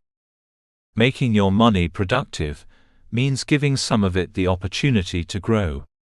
When you invest in an appropriate asset, your money can potentially generate additional money through growth, income, or both. Over time, this can become powerful because returns can themselves generate further returns. This is the basic idea behind compound growth. Imagine that you invest money, and it earns a return. Instead of removing all of that return and spending it, you allow it to remain invested. Future growth can then occur on both your original money and the previous growth. Over long periods, this compounding effect can become significant. The exact results will depend on the investment, the returns achieved, fees, taxes, and many other factors, but the underlying principle remains powerful. Time can become one of an investor's greatest advantages. This is why starting early can sometimes be more important than starting with a large amount. A person who begins learning and investing responsibly at a younger age may have decades for potential growth to compound. Someone who waits many years may need to contribute considerably more to pursue the same long-term objective. However, do not use your age as an excuse if you are starting later. It is better to begin learning now than to spend another decade wishing you had started earlier. Your financial journey is not a competition against someone else's timeline. You can only work with the time you have. The most important thing is to become informed and intentional from this point forward. There are many different types of assets and investments, and you do not need to understand all of them immediately. Shares, for example, represent ownership in companies. When you buy shares, you are purchasing an interest in a business, and the value of those shares can rise or fall. Some companies may also pay dividends to shareholders, although dividends are not guaranteed. Funds can provide another way to invest. Rather than selecting individual companies yourself, a fund can hold a collection of investments. Some funds track broad markets, while others focus on particular industries, regions, or strategies. One potential advantage is diversification, because your money may be spread across many investments rather than being dependent on the performance of one company. Property is another asset class that many people understand intuitively. Property can potentially generate rental income and may increase in value over time, although property values can also fall, and owning property involves significant costs, responsibilities, and risks. Property is not automatically a guaranteed route to wealth. Businesses can also be valuable assets. Owning a profitable business can create income and potentially build significant value. However, businesses require work, capital, knowledge, and risk management. A business is not automatically an asset simply because it exists. A struggling business can consume money rather than create it. There are also other forms of investment, including bonds and various specialized assets. The important lesson at this stage is not to memorize every investment available. It is to understand that different assets behave differently and carry different levels of risk. This brings us to diversification. Diversification means spreading your investments rather than placing everything in one basket. If all your money depends on a single company, property, industry, or market, one major problem could have a devastating effect on your financial position. Diversification cannot eliminate investment risk, but it can help reduce the impact of poor performance from one particular investment or area. However, diversification does not mean buying everything you can find. You can own many investments and still have significant exposure to the same underlying risks. Good diversification requires understanding what you actually own and why you own it. This is one reason investing without understanding what you are buying can be dangerous. Never invest simply because someone on social media tells you that something is guaranteed to make you rich. Never put money into an investment simply because a friend made money from it. Never assume that a rising price means something is a good investment. Never allow fear of missing out to replace proper research. If you do not understand how an investment makes money, what can cause its value to fall, what fees you will pay, and what risks you are accepting, you should be extremely cautious before putting your money into it. Risk and potential return are closely connected. Investments that offer the possibility of higher returns generally come with greater risk. An opportunity promising extraordinary returns with virtually no risk should immediately make you suspicious. There is no legitimate investment principle that guarantees enormous returns without meaningful risk. This is why get-rich-quick schemes are so dangerous. When people become desperate for financial transformation, they can become vulnerable to anyone promising a shortcut. They may be encouraged to invest borrowed money, recruit other people into questionable schemes, or transfer savings into assets they do not understand. They may be told that an opportunity is available for only a limited time, and that they must act immediately. Pressure is often the enemy of good financial decisions. A genuine investment opportunity should not require you to abandon common sense. You should have time to research. You should have time to ask questions. You should have time to consider whether the investment suits your circumstances. You should never risk money simply because you are afraid of missing out. It is also important to understand the difference between speculation and long-term investing. Speculation generally involves taking positions based heavily on the expectation that an asset's price will rise or fall. It can involve substantial risk and may require sophisticated knowledge and careful risk management. Long-term investing, by contrast, generally focuses on acquiring productive assets and allowing time, business growth, income, and compounding to contribute to the outcome. Neither concept should be approached casually, but they require different mindsets. If your objective is long-term wealth creation, patience is one of your greatest advantages. You do not need to check your investments every hour. You do not need to react emotionally to every market movement. Markets can rise and fall. Economic conditions change. News can create fear. Prices can fluctuate dramatically over short periods. An investor who reacts emotionally to every movement can make decisions that damage long-term results. Patience does not mean ignoring your investments. It means understanding your strategy well enough that temporary movements do not automatically cause panic. Wealth is often built quietly.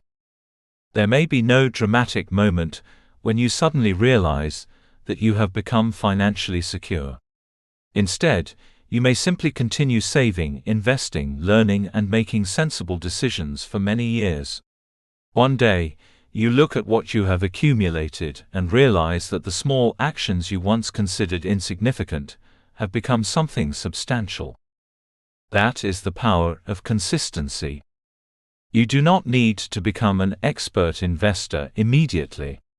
You need to become an educated beginner. Your first investment should not be the beginning of your education. Your education should come first. For your chapter exercise, create a personal beginner's investment education plan.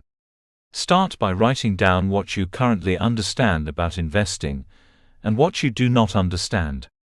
Identify the areas you need to study, including the difference between saving and investing, shares, funds, bonds, property, diversification, risk, fees, inflation, compound growth, taxes, and the relationship between time and investment returns. Do not rush through this exercise. Your goal is not to find something to invest in tomorrow. Your goal is to become capable of making informed decisions. Choose reliable educational resources and spend time learning the fundamentals. When you encounter an investment opportunity, practice asking yourself what you are actually buying, how it potentially generates returns, what could cause you to lose money, what fees are involved, how long you intend to invest, and whether you can afford the risk. The more you learn, the less dependent you become on other people's promises. That is, financial independence in another form. You are no longer simply asking someone else where to put your money. You are developing the knowledge necessary to evaluate opportunities for yourself. Remember that investing is only one part of your financial journey. You should not neglect your emergency savings, debt management, income development, or other financial priorities simply because investing sounds exciting. A strong financial foundation comes first. Your goal is not to become rich quickly. Your goal is to become financially strong over time. Let your money become a worker rather than a master. Let it serve your long-term goals rather than controlling every decision you make. Learn how to earn it, protect it, save it, invest it, and give it time to potentially grow. The investor's greatest advantage is often not intelligence, luck, or a secret strategy. It is patience. Start learning. Start understanding. Start thinking long-term. And when you are financially ready to invest, let knowledge guide your decisions rather than fear, greed, or desperation. Your wealth may not grow loudly. It may grow quietly, steadily, and patiently in the background while you continue living your life. One day, you may discover that the money you once worked so hard to earn has finally begun working alongside you. That is when you begin moving from simply making money to building wealth. Chapter 7. Master discipline, delayed gratification, and consistency. The habits that separate temporary success from lasting wealth. Building wealth is often portrayed as a story of extraordinary opportunities, brilliant investments, successful businesses, or sudden financial breakthroughs. Those things can certainly play a role, but behind many lasting financial successes is something far less glamorous: ordinary habits repeated consistently over a long period of time. Wealth is rarely created by one perfect decision. More often, it is created by hundreds or thousands of sensible decisions that appear insignificant when viewed individually, but become powerful when repeated. This is why discipline matters so much. You may have heard people say that motivation is the key to success. Motivation is useful, but it is unreliable. You can feel motivated today and completely exhausted tomorrow. You can become excited about a financial goal at the beginning of the month and lose enthusiasm halfway through it. If your financial progress depends entirely on how motivated you feel, your results will constantly rise and fall with your emotions. Discipline is different. Discipline means doing what supports your future, even when you do not feel like doing it. It means saving when spending would be more exciting. It means continuing to learn when the results are not immediate.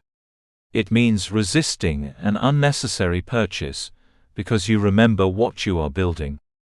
It means following your financial plan when nobody is watching. You do not need to feel motivated every day. You need to develop habits that continue, even when motivation disappears. One of the most important principles behind financial discipline is delayed gratification. Delayed gratification means choosing to postpone an immediate reward in exchange for something you consider more valuable in the future. It does not mean refusing yourself every pleasure or living a miserable life. It means understanding that every financial decision has consequences, and sometimes the greatest reward comes from being willing to wait. Imagine having money available to purchase something you want today. You could spend it immediately and enjoy the temporary excitement. Or you could save it, invest it, use it to reduce expensive debt, or put it towards an important goal. The immediate purchase may provide pleasure for a few days or weeks, while the financial decision may contribute to greater freedom years from now. The challenge is that the immediate reward is visible. The future reward is invisible. You can see the clothes, holiday, car, phone, restaurant meal, or other purchase in front of you. You cannot immediately see the emergency fund that would protect you 3 years from now, or the investment that might contribute to your long-term financial future. This is why developing the ability to think beyond today is so powerful. Every time you choose your long-term financial well-being over an unnecessary short-term desire, you are strengthening your discipline. You are teaching yourself that you do not have to obey every impulse. That is a form of freedom. Many people think financial freedom means being able to buy anything they want. A deeper form of financial freedom is being able to say no to things you do not need, because you are no longer controlled by the desire to impress others, keep up with trends, or satisfy every emotional impulse. You become free when you can make decisions based on your values rather than pressure. Financial pressure can come from many directions. Friends may invite you to expensive activities. Family members may expect financial support that you cannot comfortably provide. Society may tell you that success means driving a particular car, living in a particular neighborhood, wearing certain brands, or constantly upgrading your possessions. You must learn to distinguish between generosity and financial self-destruction. Helping others can be meaningful, but you cannot build a strong financial future by repeatedly sacrificing your own stability to satisfy expectations. There may be times when you need to say no. There may be moments when you need to explain that something is not financially possible for you right now. That does not make you selfish. It means you are learning to manage your resources responsibly. You cannot give what you do not have. You cannot build financial stability if every pound is being redirected towards maintaining an image for other people. This leads to another major obstacle: comparison. Comparison can destroy financial discipline because it creates a constant feeling that you are behind. You see someone buying a new car, so you want one. Someone goes on an expensive holiday, and suddenly your own life feels inadequate. Someone announces a new business, and you feel pressured to start one immediately. Someone posts their beautiful home online, and you begin questioning your own. But you are comparing your real life with carefully selected pieces of someone else's life. You do not know their debts.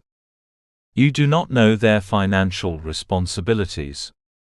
You do not know what they sacrificed. You do not know whether their lifestyle is sustainable. You do not know whether the image they present represents their actual financial position. Your journey is different. Your goals are different. Your circumstances are different. Stop allowing someone else's visible consumption to determine your financial decisions. A Millionaire Mindset asks, does this support the life I am trying to build? If the answer is no, you do not need to buy it simply because somebody else has it. Another important area of discipline is emotional spending. People do not always spend money because they need something. Sometimes they spend because they are stressed, lonely, bored, angry, anxious, disappointed, excited, or trying to reward themselves. Shopping can create a temporary emotional lift. The problem comes when the emotional relief disappears, but the financial consequences remain. You might have a difficult day and decide to buy something because you deserve it. You feel better for a while. Later, you look at your bank account and feel guilty.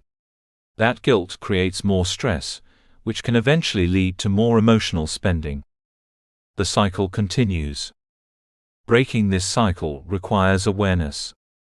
Before making an unnecessary purchase, pause and ask yourself what you are actually feeling. Are you genuinely interested in the item, or are you trying to change your emotional state? Do you need the purchase, or are you seeking comfort? Would you still want it tomorrow? Sometimes simply creating a pause between emotion and action can change the outcome. You do not need to deny your emotions. You need to stop allowing your emotions to control your financial decisions. Identify your personal financial triggers. Perhaps you spend when you are stressed. Perhaps you spend when you receive unexpected money. Perhaps you spend more when you are around certain friends. Perhaps online shopping becomes tempting late at night. Perhaps social media makes you feel that you need things you never previously wanted. Once you understand your triggers, you can create systems that make better behavior easier. Systems are powerful because they reduce the number of decisions you have to make. If you decide in advance that a certain amount of money will automatically move into savings after you receive your income, you do not need to rely on willpower every month. If you create a separate savings account for a specific goal, you may be less tempted to spend the money. If you remove unnecessary shopping apps or unsubscribe from promotional emails, you reduce the number of temptations entering your environment. Good financial behavior becomes easier when your environment supports it. You should therefore design your financial life around the person you want to become. If you want to become a saver, make saving automatic. If you want to reduce unnecessary spending, make impulse purchases harder. If you want to invest consistently, create a system that supports regular contributions when appropriate. If you want to learn about money, schedule time for financial education. Do not rely entirely on willpower. Build systems. Consistency is another principle that separates lasting wealth from temporary enthusiasm. It is easy to become excited about a goal for a few weeks. You may create a budget, save aggressively, start exercising, study for hours, or launch a new project. Then life becomes difficult, motivation fades, and the habit disappears. The person who saves a manageable amount consistently may eventually achieve more than the person who saves a huge amount occasionally and then gives up. Small actions become powerful through repetition. Think about a tree. You do not plant a seed today and expect to sit underneath its shade tomorrow. Growth takes time. You water it, protect it, and allow nature to work. Financial growth can be similar. You make sensible decisions repeatedly. You save. You learn. You invest when appropriate.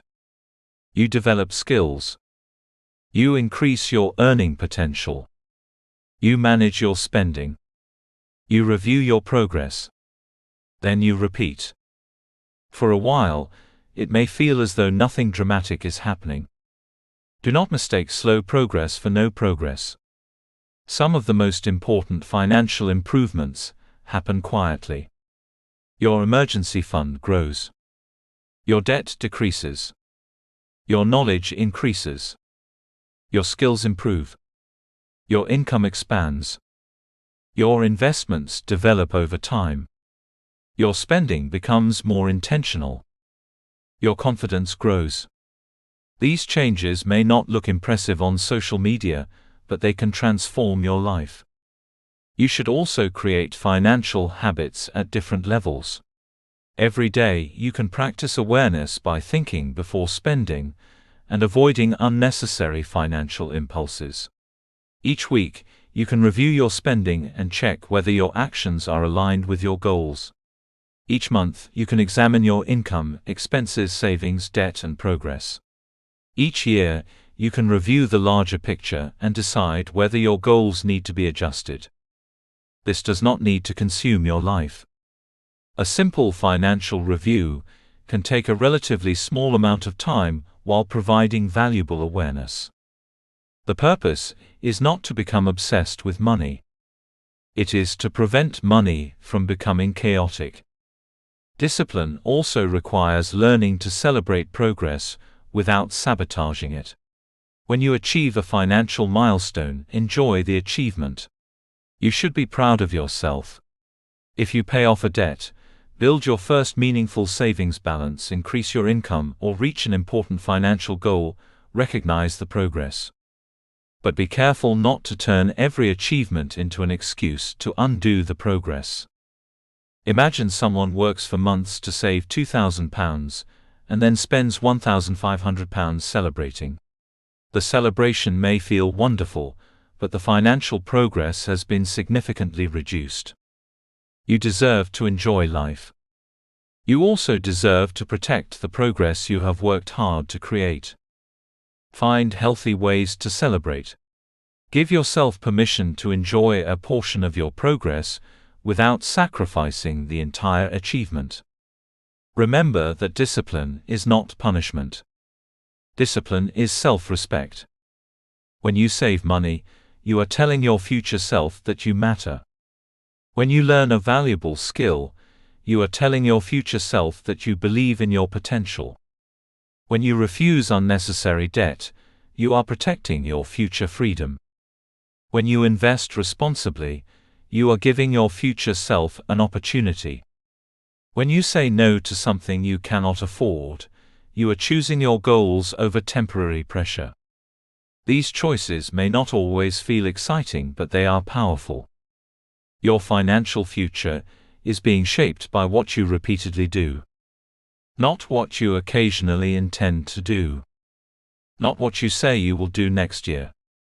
Not what you plan to do when you become richer. What you repeatedly do today. That is why your next 90 days matter. For your chapter exercise, create your personal 90-day Millionaire Mindset Habit Challenge. Choose a small number of financial behaviors that directly support the person you want to become. Commit to monitoring your spending, saving consistently, reducing unnecessary purchases, learning about money, developing a valuable skill, or taking another practical action that moves you towards your financial goals. Do not make the challenge impossible. The objective is consistency, not perfection. There may be days when you make mistakes. There may be weeks when unexpected expenses interrupt your plan. Do not use one mistake as an excuse to abandon the entire challenge. If you fall off track, return to the path. Progress does not require perfection. It requires persistence. At the end of the 90 days, review what has changed. Look at your financial behavior, your habits, your awareness, your savings, your spending, and your mindset. Identify what worked and what did not. Then adjust your system and continue. 90 days may not transform you into a millionaire.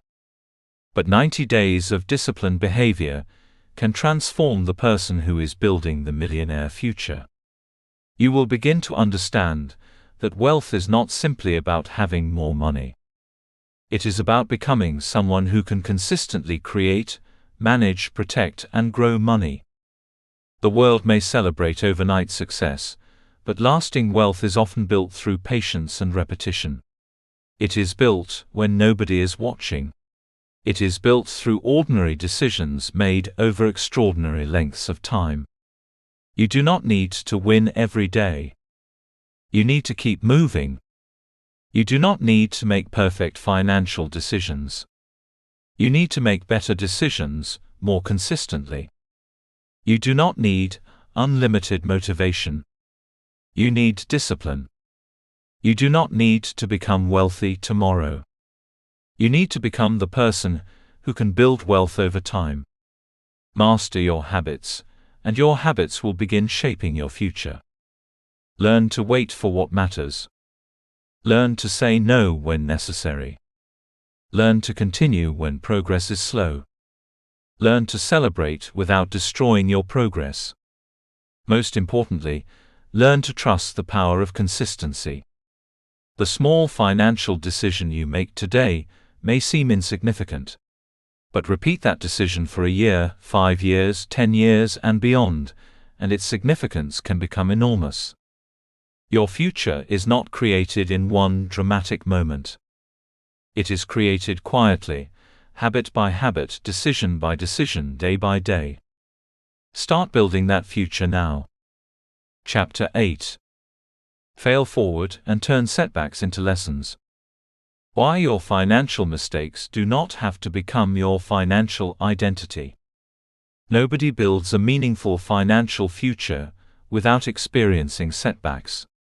There will be decisions that do not produce the results you expected, opportunities that disappear, investments that disappoint you, businesses that struggle, plans that fail, and moments when you wish you had made a different choice. If you believe that becoming financially successful means avoiding every mistake, you may become so afraid of failure that you never take meaningful action at all. The truth is that failure is not the opposite of success. Sometimes failure is part of the road towards success. What matters is what you do after something goes wrong. There is an enormous difference between experiencing a financial failure and becoming convinced that you are a financial failure. The first is an event. The second is an identity. Events can be changed, learned from, and overcome.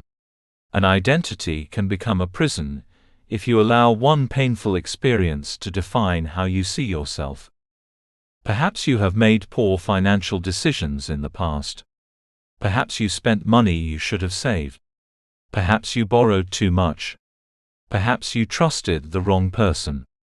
Perhaps you invested in something that did not work out. Perhaps you started a business and lost money. Perhaps you missed an opportunity because you were afraid. Perhaps you remained in an unhealthy financial situation for longer than you should have because you did not know how to change it. Whatever happened, it happened. You cannot travel backwards and rewrite yesterday. But you can decide what yesterday will mean for tomorrow.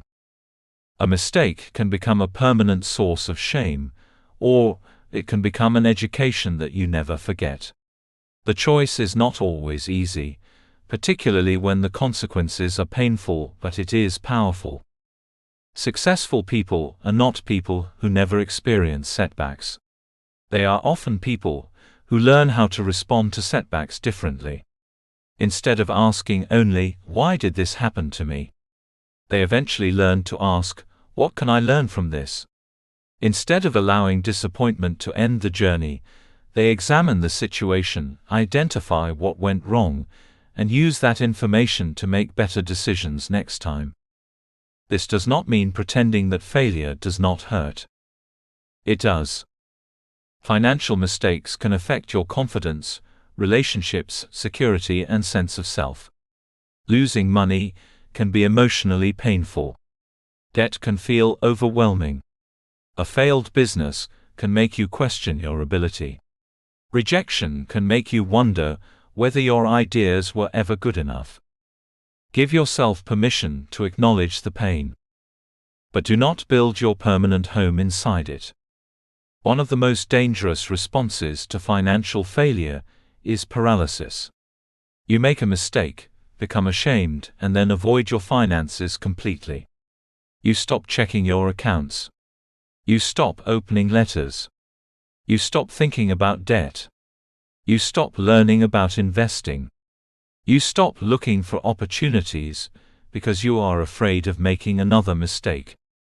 The original problem may have been financial, but now fear is making it larger. Avoidance rarely solves financial problems. Facing them creates the possibility of change. If you have debt, understanding exactly what you owe is a step towards controlling it. If you have made poor investments, understanding why you made them can help prevent the same mistake. If a business failed, examining the reasons for the failure can teach you more than simply abandoning entrepreneurship forever. You need courage to look at your mistakes honestly. Not to punish yourself. To educate yourself. Imagine that you made an investment because someone promised enormous returns. You did not research the opportunity properly, and you lost money. The lesson should not necessarily be, "I should never invest again." The more useful lesson may be, "I need to understand what I am buying before investing, and I should never allow someone else's excitement to replace my own research." The mistake becomes education. Imagine that you accumulated debt because you repeatedly spent beyond your income. The lesson might be that you need a stronger spending system, an emergency fund, clearer boundaries, and better awareness of your financial triggers. Again, the mistake becomes education. Imagine that you started a business without understanding your customers and eventually had to close it. The lesson may be that you need to validate demand before investing significant resources, understand your market, manage cash flow carefully, and develop stronger business skills. The business failed. But the experience does not have to be wasted. This is what it means to fail forward. You take information from the setback and carry it into your next chapter. One of the most important things you can learn is the difference between calculated risk and reckless risk. Building wealth requires some willingness to take risks, because almost every meaningful financial decision contains uncertainty. Starting a business involves risk. Investing involves risk. Changing careers can involve risk. Learning a new skill with the hope of increasing your income involves risk. But risk should be understood, evaluated, and managed. Recklessness is different. Recklessness occurs when you take significant risks without understanding the potential consequences. You might invest money you cannot afford to lose because someone promises a quick return. You might borrow heavily to fund a business idea that you have never tested. You might put your emergency savings into a highly volatile opportunity because you are desperate to become wealthy quickly. That is not courage. That is gambling with your future. A millionaire mindset does not eliminate risk. It learns to manage it. Before making a major financial decision, ask yourself what could go wrong. How much could you lose? Can you afford that loss? What evidence supports the opportunity? What assumptions are you making? What would happen if the plan took twice as long as expected? What is your alternative if the opportunity fails? These questions do not make you negative. They make you prepared. Preparation can reduce unnecessary risk. There will still be moments when you do everything reasonably well, and the outcome does not work. That is one of the hardest realities of life. Sometimes an opportunity fails even though you worked hard. Sometimes the market changes. Sometimes a customer disappears. Sometimes a business model that seemed promising does not survive. Sometimes circumstances outside your control change the situation. Do not automatically interpret a failed outcome as evidence that you are incapable. Sometimes something simply did not work. The question becomes, what now? This is where resilience becomes one of your greatest financial assets. Resilience does not mean that you never feel disappointed. It means that disappointment does not permanently stop you. You may need to pause, reassess, recover, and change your approach. But eventually, you stand up again. You may discover that the opportunity that rejected you was actually redirecting you towards something better. A job you did not get may force you to develop a skill that leads to a different career. A business idea that fails may reveal a customer problem you had not previously noticed. An investment mistake may encourage you to become financially educated. A financial setback may force you to develop discipline you previously lacked. Not every closed door is punishment. Some closed doors redirect you. That does not mean you should romanticize failure. Failure can have serious consequences, and you should always try to reduce unnecessary mistakes. But once something has happened, repeatedly asking why life was unfair will not necessarily help you move forward. Analysis will. After a setback, create space to examine what happened objectively. What was your original goal? What did you expect to happen? What actually happened? Which assumptions were wrong? Which decisions were within your control? Which circumstances were outside your control? What warning signs did you miss? What information did you lack? What would you do differently if you had to make the decision again? These questions turn an emotional experience into useful information. Be honest, but do not be cruel to yourself. There is a difference between accountability and self-hatred. Accountability says, I made a mistake and I need to learn from it. Shame says, I made a mistake, therefore I am a worthless person. Accountability produces action. Shame produces paralysis. Choose accountability. You also need to learn when to persist and when to change direction. Persistence is valuable, but blindly continuing with something that clearly does not work can become destructive. At the same time, quitting every time something becomes difficult will prevent you from achieving anything meaningful. The key is learning to distinguish between temporary difficulty and fundamental failure. If your strategy is working but progress is slow, perhaps you need patience. If the strategy consistently produces poor results despite reasonable adjustments, perhaps you need to change it. If customers are interested, but your execution is weak, improve your execution. If there is no genuine demand for what you are offering, reconsider the offer. If an investment no longer fits your objectives or risk tolerance, reassess it, rather than remaining attached simply because you already committed money. You must learn to separate your ego from your decisions. Sometimes changing direction is not quitting. It is wisdom. Financial intelligence is not only about numbers.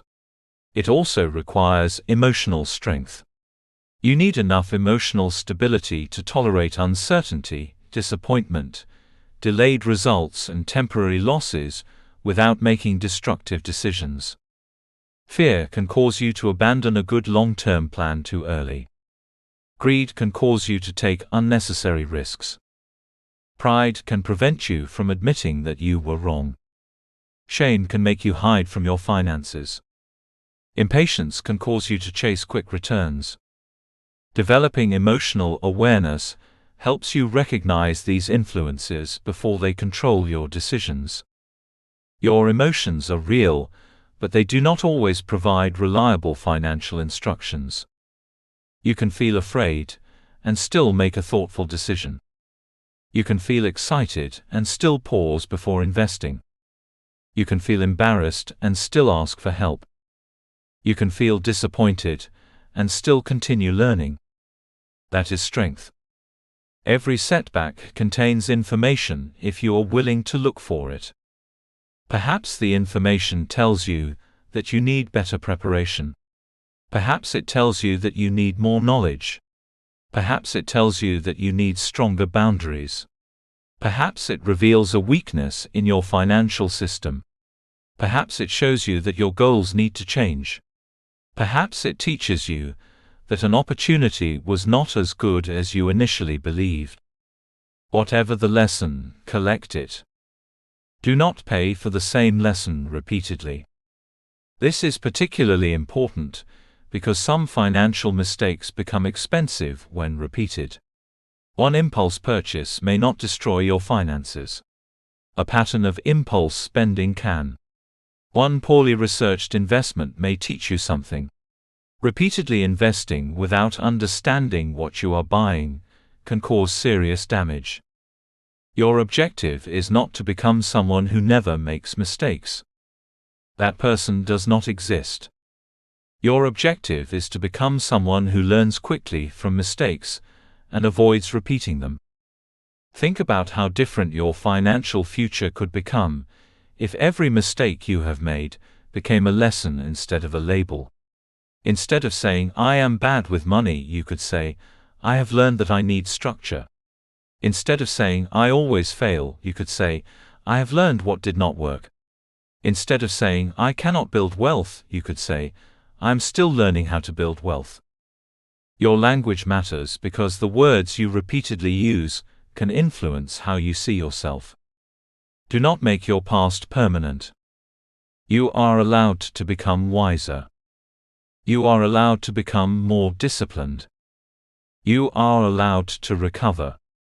You are allowed to begin again. Perhaps you are starting this chapter after a financial mistake that still bothers you. Maybe you look back and think about the money you could have saved, the opportunity you could have taken, or the decision you wish you had made differently. Take the lesson. Leave the unnecessary shame behind. Your future needs your energy more than your past does. For your chapter exercise, Conduct a personal financial failure review. Choose several financial mistakes, setbacks, missed opportunities, or disappointments from your past. Write down what happened, and be completely honest about your role in the situation. Then identify what you learned from each experience. Ask yourself what warning signs you ignored, what information you lacked, what decision you would make differently today, and what new financial rule or habit you can create because of the experience. The purpose of this exercise is not to reopen old wounds. It is to recover the wisdom hidden inside them. If you lost money, learn. If you accumulated debt, learn. If a business failed, learn. If someone rejected your idea, learn. If you missed an opportunity, learn. If fear stopped you, learn. Then move. Do not spend the rest of your life standing beside the ruins of something that did not work. Build again. The person who succeeds after failure is often stronger because they know something they did not know before. They understand what mistakes feel like. They understand the importance of preparation. They understand that money must be respected. They understand that not every opportunity deserves a yes. They understand that resilience matters. You are not disqualified from wealth because you have made mistakes. You are not disqualified because you started late. You are not disqualified because something failed. You are not disqualified because you once made poor financial decisions. Your past may explain where you are. It does not have to decide where you finish. The road towards financial freedom will contain setbacks. Expect them. Prepare for them. Learn from them. But never confuse a setback with the end of your story.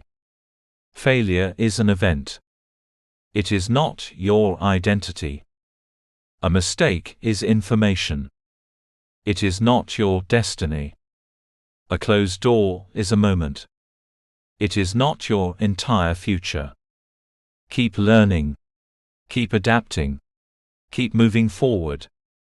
The person who never fails may simply be the person who never tries anything meaningful. The person who fails, learns, adjusts, and continues can eventually become remarkably resilient. Your financial future will not be determined by whether you have fallen. It will be determined by whether you are willing to rise. And when you rise, rise wiser. Chapter 9. Build relationships, networks, and opportunities. You do not have to build wealth alone.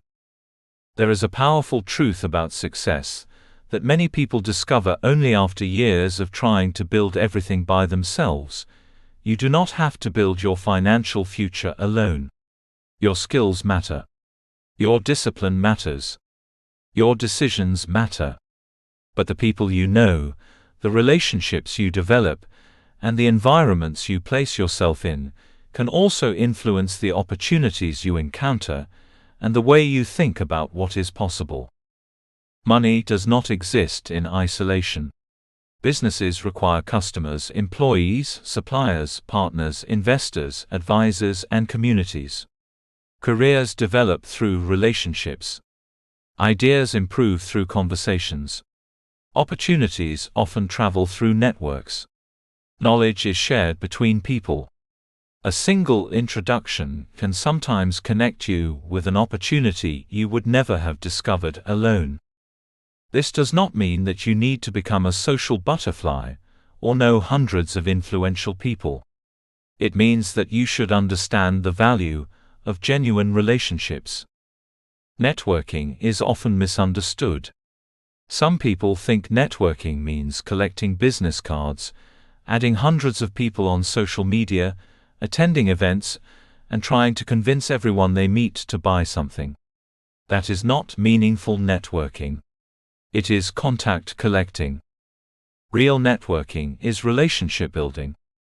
It is about getting to know people, understanding what they do, learning from them, finding ways to help one another, and developing trust over time.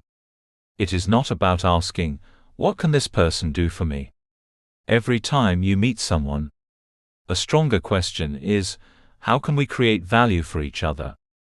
That change in mindset can completely transform the way you build relationships. People can sense when someone is only interested in using them. Nobody wants to feel like a stepping stone in another person's financial journey.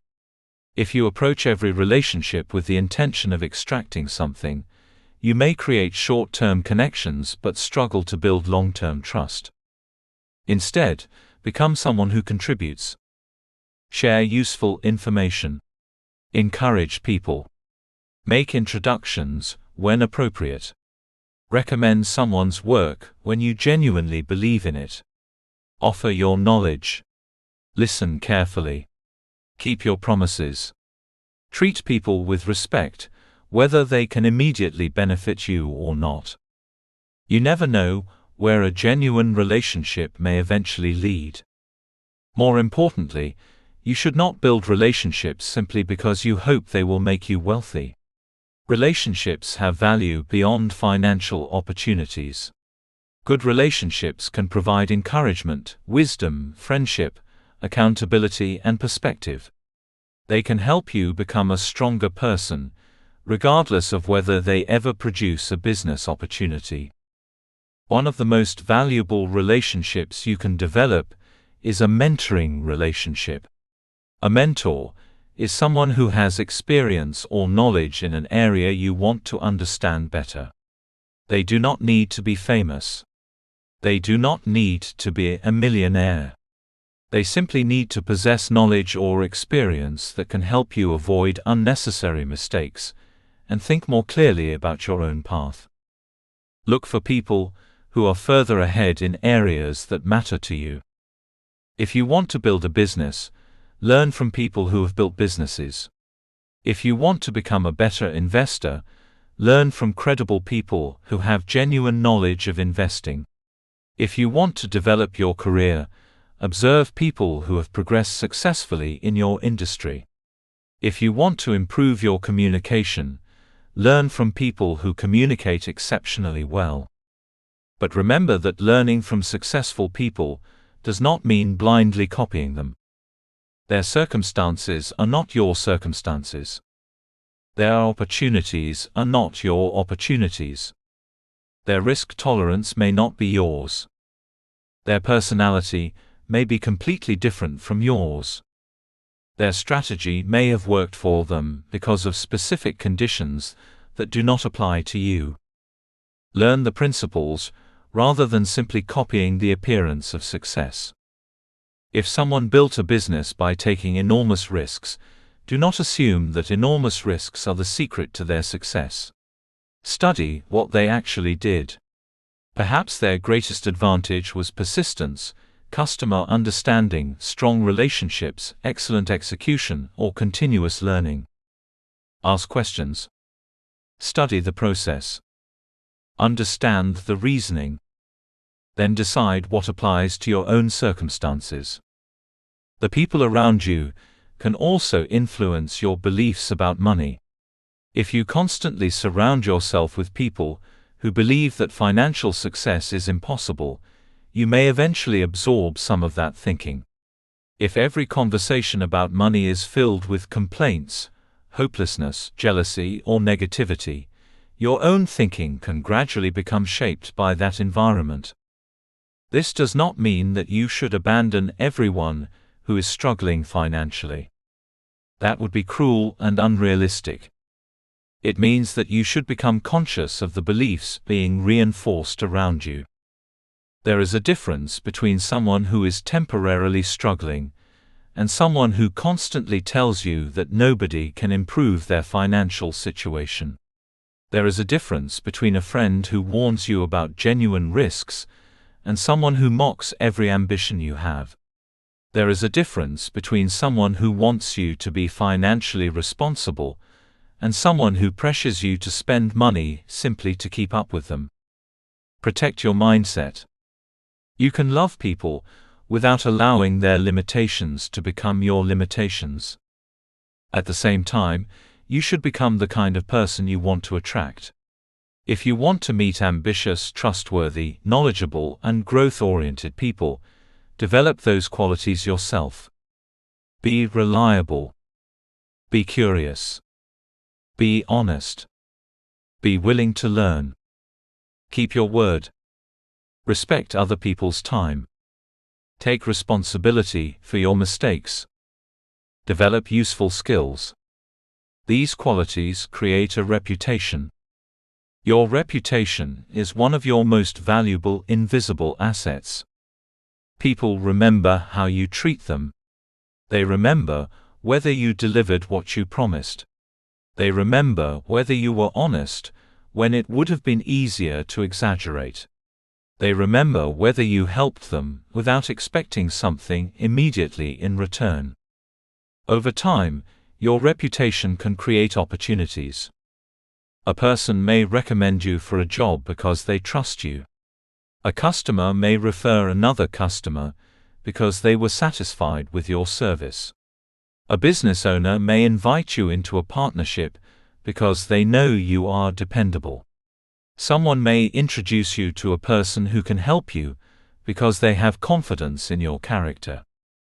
You cannot manufacture this kind of reputation overnight. It is built through repeated behavior. This is another reason integrity matters in wealth creation. Money earned through dishonesty can destroy trust, relationships, reputation, and opportunities. Financial success that requires you to compromise your character can become far more expensive than it appears. Do not sacrifice your integrity for a quick financial gain. Your reputation can take years to build and minutes to damage. Be honest about what you can do. If you do not know something, say so. If you make a mistake, acknowledge it. If you promise a deadline, make every reasonable effort to meet it. If you cannot deliver, communicate early rather than disappearing. Professionalism is not about pretending to be perfect. It is about being responsible. You also need to learn how to communicate your skills confidently. Many people possess valuable abilities, but struggle to explain what they can offer. They are afraid of appearing arrogant, so they minimize themselves. There is a difference between arrogance and confidence. Arrogance says, "I am better than everyone else." Confidence says, "I have something valuable to offer and I am willing to demonstrate it." If you are building a service business, you should be able to explain clearly what you do, who you help, and what problem you solve. If you are looking for employment, you should be able to communicate the skills and experience you bring to an organization. If you are developing a business idea, you should be able to explain why the idea matters and who it serves. Do not expect people to understand your value if you cannot communicate it. Learn to speak about your abilities without apologizing for your existence. You are allowed to say, "This is what I do." You are allowed to say, "This is the problem I can help solve." You are allowed to say, "This is the experience I have." You are allowed to ask for opportunities. You are allowed to charge appropriately for genuine value. Relationships can also create powerful partnerships. Sometimes you may have one part of what is needed to create an opportunity, while another person has another part. You may have the technical skill, while someone else understands marketing. You may have the idea, while someone else has access to an audience. You may know how to create a product, while someone else knows how to distribute it. A partnership can allow two people to combine strengths. But partnerships should be approached carefully. Do not enter business arrangements simply because you like someone. Friendship does not automatically create business compatibility. Discuss responsibilities, expectations, finances, ownership, decision-making, and what happens if the relationship changes. Good partnerships are built on clarity as well as trust. The modern world also gives you opportunities to build relationships beyond your immediate geographical area. Online communities, professional platforms, social media groups, forums, educational communities, and industry networks can connect you with people you might never meet physically. Use these spaces intentionally. Do not simply promote yourself. Participate. Ask intelligent questions. Share useful insights. Support other people's work. Learn from discussions. Build genuine connections. Over time, people may begin to recognize your name and associate it with a particular area of knowledge or value. This can become part of your professional reputation. Your network should not replace your skills. It should amplify them. Knowing the right people cannot compensate forever for being unreliable, unskilled, or unprepared. A connection may give you an introduction, but your ability determines what happens after the introduction. Imagine someone recommends you for an opportunity. The recommendation opens the door, but you still have to walk through it. You need competence. You need preparation. You need professionalism. You need to deliver. This is why your personal development and your network should grow together. Build skills. Build relationships. Build credibility. Build character. Build confidence. Then let these things reinforce one another. Generosity is another quality that can strengthen your network. Generosity does not mean giving away everything you have or allowing people to take advantage of you. It means developing a willingness to contribute when you genuinely can. Help someone understand something. Share an opportunity. Encourage someone who is struggling. Make an introduction. Recommend a useful resource. Celebrate another person's success. Sometimes the most valuable relationships begin with something as simple as genuine kindness. But do not help people solely because you expect them to repay you later. Give because generosity reflects the kind of person you want to become. Over time, trust can become a powerful asset. The people who know that you are reliable may think of you when opportunities appear. The people who know your character may be willing to collaborate with you. The people who respect your work may recommend you. You do not have to manipulate your network. Build relationships worth having. For your chapter exercise, create your personal wealth network map. Begin by identifying people who can teach you something valuable. These might include experienced professionals, business owners, investors, educators, authors, or people with practical knowledge in areas you want to develop. Then identify peers who are also working towards growth. These are people who may not be ahead of you, but are moving in a similar direction. You can encourage one another, exchange ideas, share resources, and hold one another accountable. Next, identify potential collaborators. Think about people whose skills complement yours. Consider who you might eventually work with on a project, service, business, content creation opportunity, or educational venture. Then think about potential customers or audiences. Who might need the skills, knowledge, products, or services you can offer? Understanding where these people are and what they need can help you develop more meaningful opportunities. Finally, identify people you can help. This is important because your network should not only be about what you can receive. Ask yourself where you can contribute value. Your network map does not need to contain hundreds of names. Start with a small group of meaningful relationships. Reach out. Reconnect. Learn. Listen. Offer value. Build trust. Do not underestimate the power of one genuine conversation. A single conversation can introduce you to a new idea. A new idea can lead to a new skill. A new skill can lead to a service. A service can lead to a customer. A customer can lead to a business. A business can lead to investment capital. An investment can eventually contribute to wealth. You cannot predict where a relationship will lead. That is why relationships should be treated with care. Your journey towards financial freedom is personal, but it does not have to be lonely. There are people who can teach you, encourage you, challenge you, collaborate with you, recommend you, and learn alongside you. Find them. Become one of them. Build relationships based on trust rather than exploitation. Develop a reputation based on integrity rather than appearance. Communicate your value with confidence rather than arrogance. Surround yourself with people who encourage growth while remaining compassionate towards those who are struggling.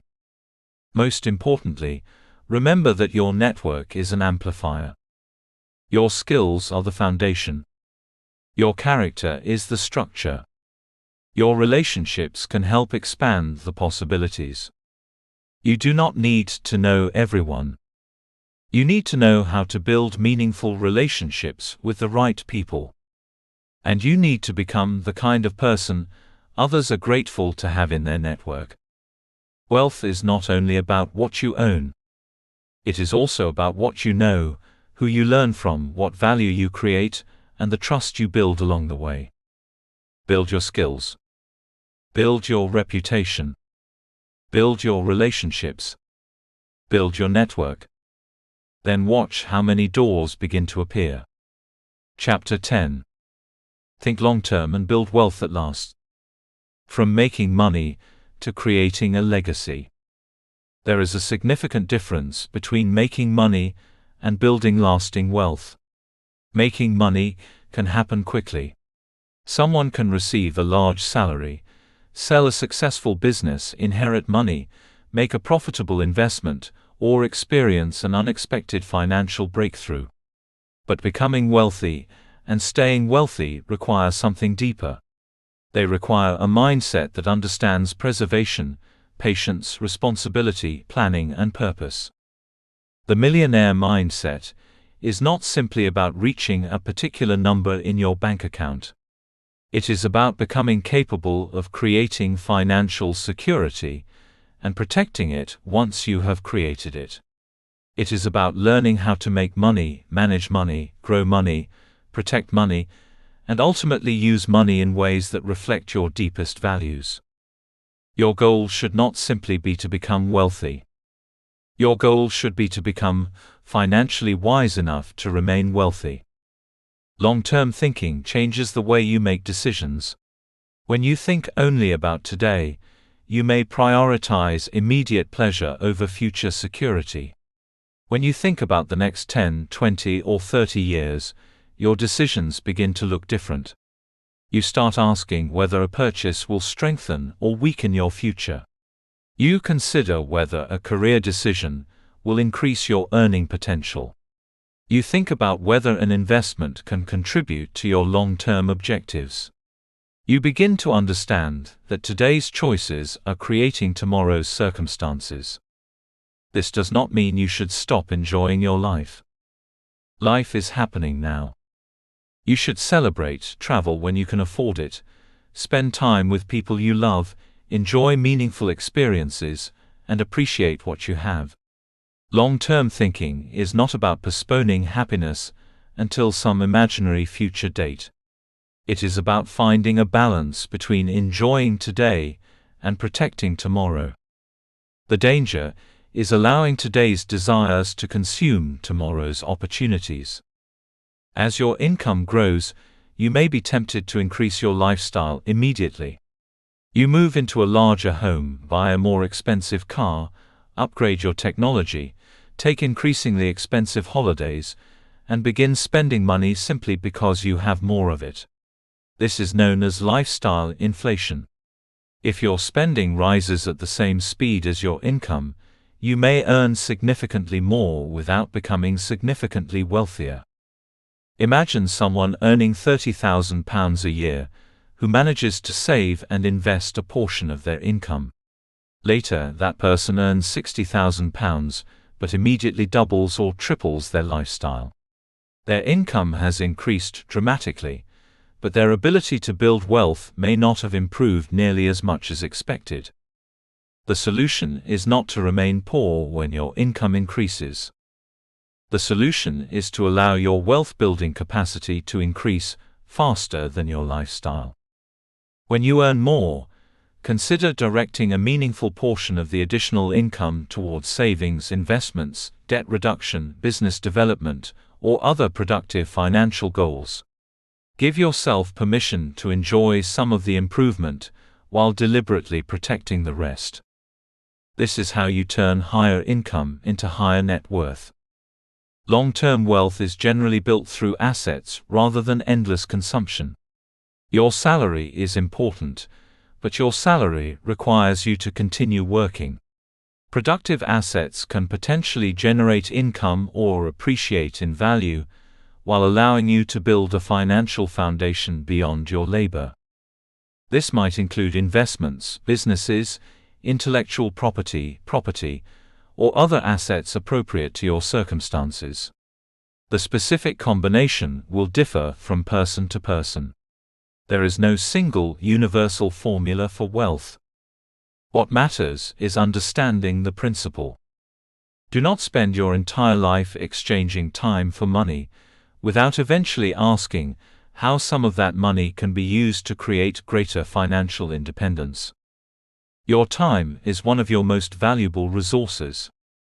You can earn more money, but you cannot create more hours in a day. This is why financial independence is ultimately about more than having a large bank balance. It is about gaining greater control over your choices. It means having enough financial strength that every decision does not have to be dictated by immediate financial desperation. Imagine being able to leave a job that no longer serves you because you have financial reserves. Imagine being able to take time to care for someone you love without your entire financial life collapsing. Imagine being able to pursue a meaningful project because you have built enough financial stability to take the opportunity seriously. Money cannot solve every problem, but financial security can create options. That is one of the greatest benefits of building wealth.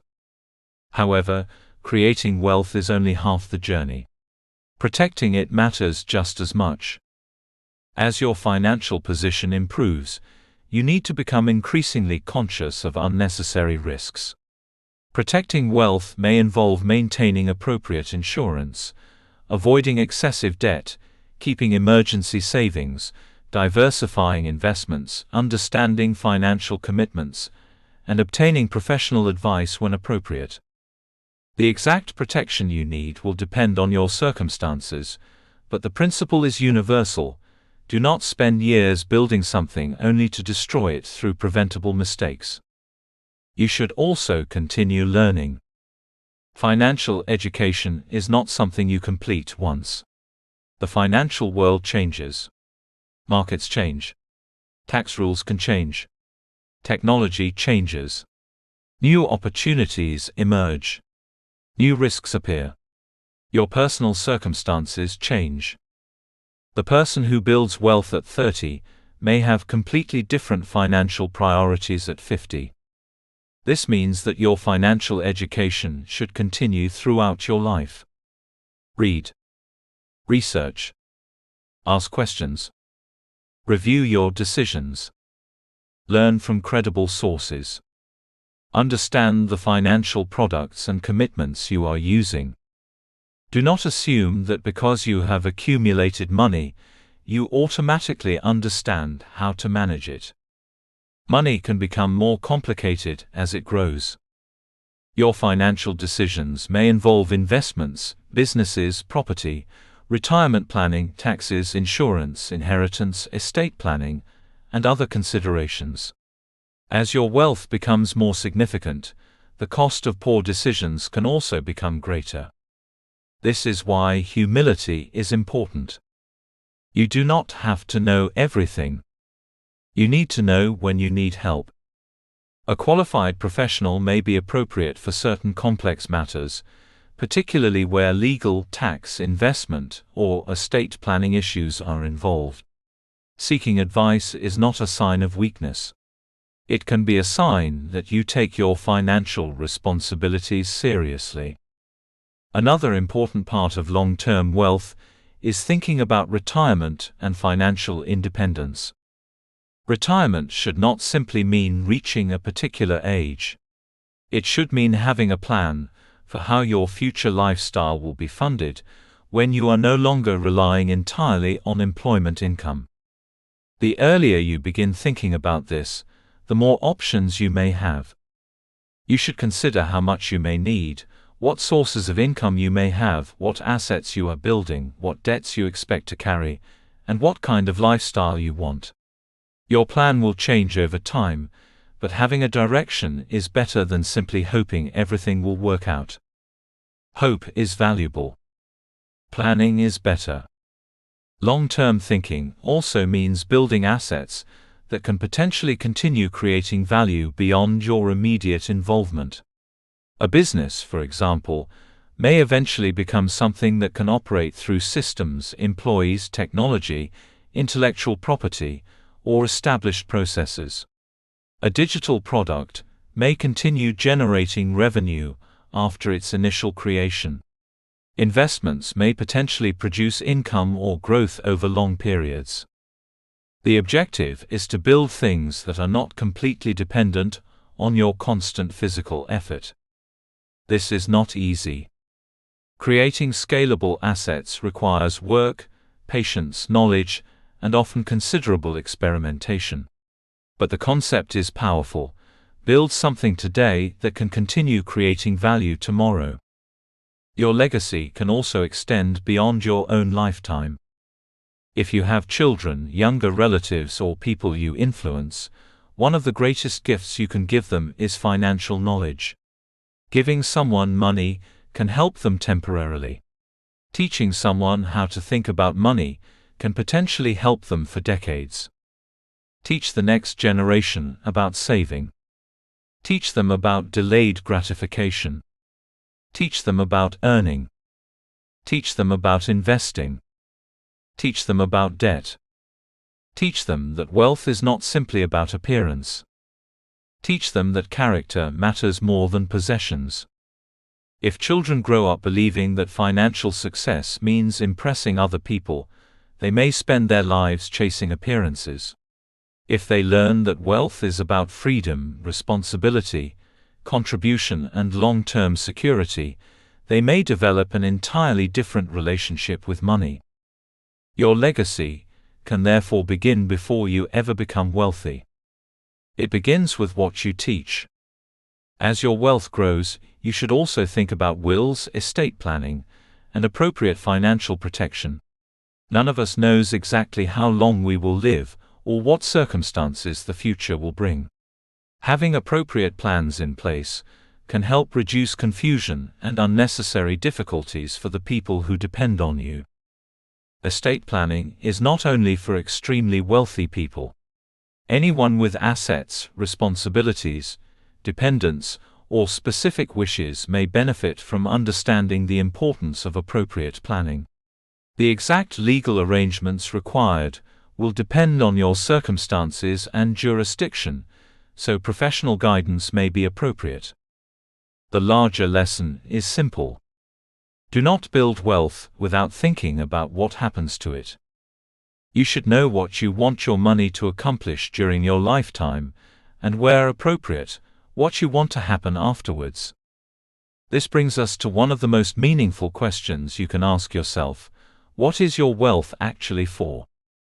If the answer is simply to have more money, you may eventually discover that reaching your financial target does not provide the fulfillment you expected. Money is a tool. It can provide security. It can create opportunities. It can support your family. It can fund education. It can support causes you believe in. It can allow you to build businesses. It can give you the ability to help others. It can create time. It can provide choices. It can contribute to a life of generosity and purpose.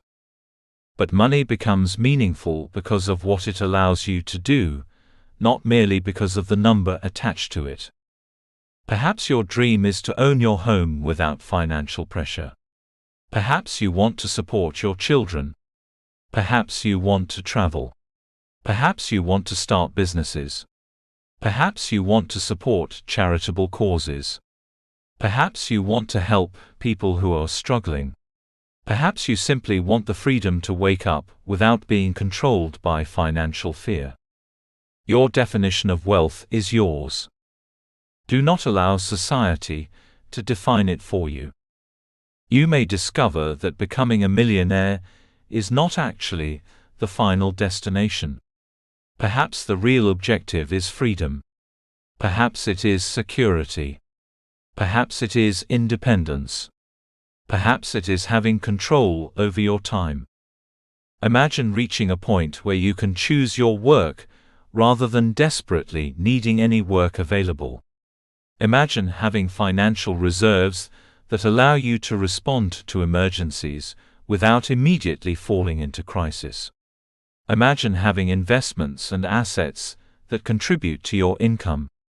Imagine having the freedom to pursue meaningful work because your finances no longer control every decision. That is a different definition of wealth. It is not simply about owning expensive things. It is about owning your choices. This is why you should think beyond the £1 million or $1 million milestone. 1 million can sound like an enormous amount of money, but the number itself does not automatically create financial freedom. Your expenses, debts, lifestyle, investments, responsibilities, and financial decisions all matter. Someone can possess significant wealth and still live with enormous financial anxiety if they spend recklessly or fail to manage their assets properly. Your real goal should be financial strength. Build wealth. Protect it. Grow it responsibly. Use it meaningfully. And make sure it serves the life you actually want. For your final chapter exercise, create your personal wealth legacy plan. Write about what you want your money to accomplish during your lifetime. Describe the lifestyle you hope to create, the financial security you want, the assets you would like to build, the people you want to help, and the causes you may want to support. Think about what you want your financial life to look like 10, 20, or 30 years from now. Consider what kind of work you want to be doing, how much financial freedom you want, what you would like to provide for the people you love, and what kind of legacy you would like to leave behind. Then ask yourself a deeper question. If your money could tell the story of your life, what would you want that story to say? Would it say that you spent everything trying to impress people? Or would it say that you built something meaningful? Would it say that you accumulated possessions? Or would it say that you created opportunities? Would it say that you were afraid to take every reasonable step forward? Or would it say that you learned, grew, adapted, and used your resources wisely? Your legacy is not created at the end of your life. It is created through the decisions you make throughout your life. Every pound you save can represent discipline. Every skill you develop can represent growth. Every investment you make responsibly can represent patience. Every debt you eliminate can represent freedom. Every person you help can represent generosity. Every financial lesson you teach can represent an inheritance that cannot easily be measured in money. You began this journey by learning to think differently about your circumstances. You learned to stop allowing scarcity to define your identity. You learned to create a vision, manage your money, develop your skills, build additional income, think like an investor, practice discipline, learn from failure, and build meaningful relationships. Now you have reached the final lesson. Think beyond yourself. Think beyond today. Think beyond the next paycheck. Think beyond the next purchase. Think about the life you are building. Think about the people who may benefit from your wisdom. Think about the opportunities you can create. Think about the freedom you can develop. Think about the example you can leave. You may not become wealthy overnight. You may encounter setbacks. You may have periods when progress feels painfully slow. But if you continue learning, creating value, managing your money responsibly, investing appropriately, developing assets, and thinking long-term, you can give yourself a far greater opportunity to build a financially stronger future. The millionaire mindset was never really about becoming obsessed with the word millionaire. It was about becoming the kind of person who thinks beyond immediate circumstances. It was about possibility. It was about responsibility. It was about discipline. It was about patience. It was about courage. It was about learning. It was about ownership. And ultimately, it was about freedom. Your greatest financial achievement may not be the amount of money you accumulate. It may be the control you gain over your time. It may be the choices you are able to make. It may be the security you provide. It may be the opportunities you create for others. It may be the knowledge you pass to the next generation. It may be the difference your resources allow you to make in the world. Build wealth, but do not let wealth become your master. Use it as a tool. Protect it with wisdom. Grow it with patience. Share it with purpose. And leave behind more than money. Leave behind knowledge. Leave behind opportunities. Leave behind generosity. Leave behind an example. Leave behind a legacy. The journey from nothing to financial strength does not begin with £1 million in the bank. It begins with a decision. A decision to think differently. A decision to learn. A decision to act. A decision to stop allowing your present circumstances to dictate your future. And that decision can begin today. Conclusion. You are not starting from nothing. You are starting with something. When you began this book, you may have believed that building wealth required something you did not have. Perhaps you thought you needed more money, a better job, more connections, a perfect business idea, better circumstances, or some special opportunity that would suddenly change your life. Perhaps you looked at people who appeared financially successful and wondered how you could possibly reach the same destination when your starting point seemed so far behind. But throughout this journey, you have discovered something important. You are not starting from nothing. You are starting with something. You are starting with your mind. You are starting with your ability to learn.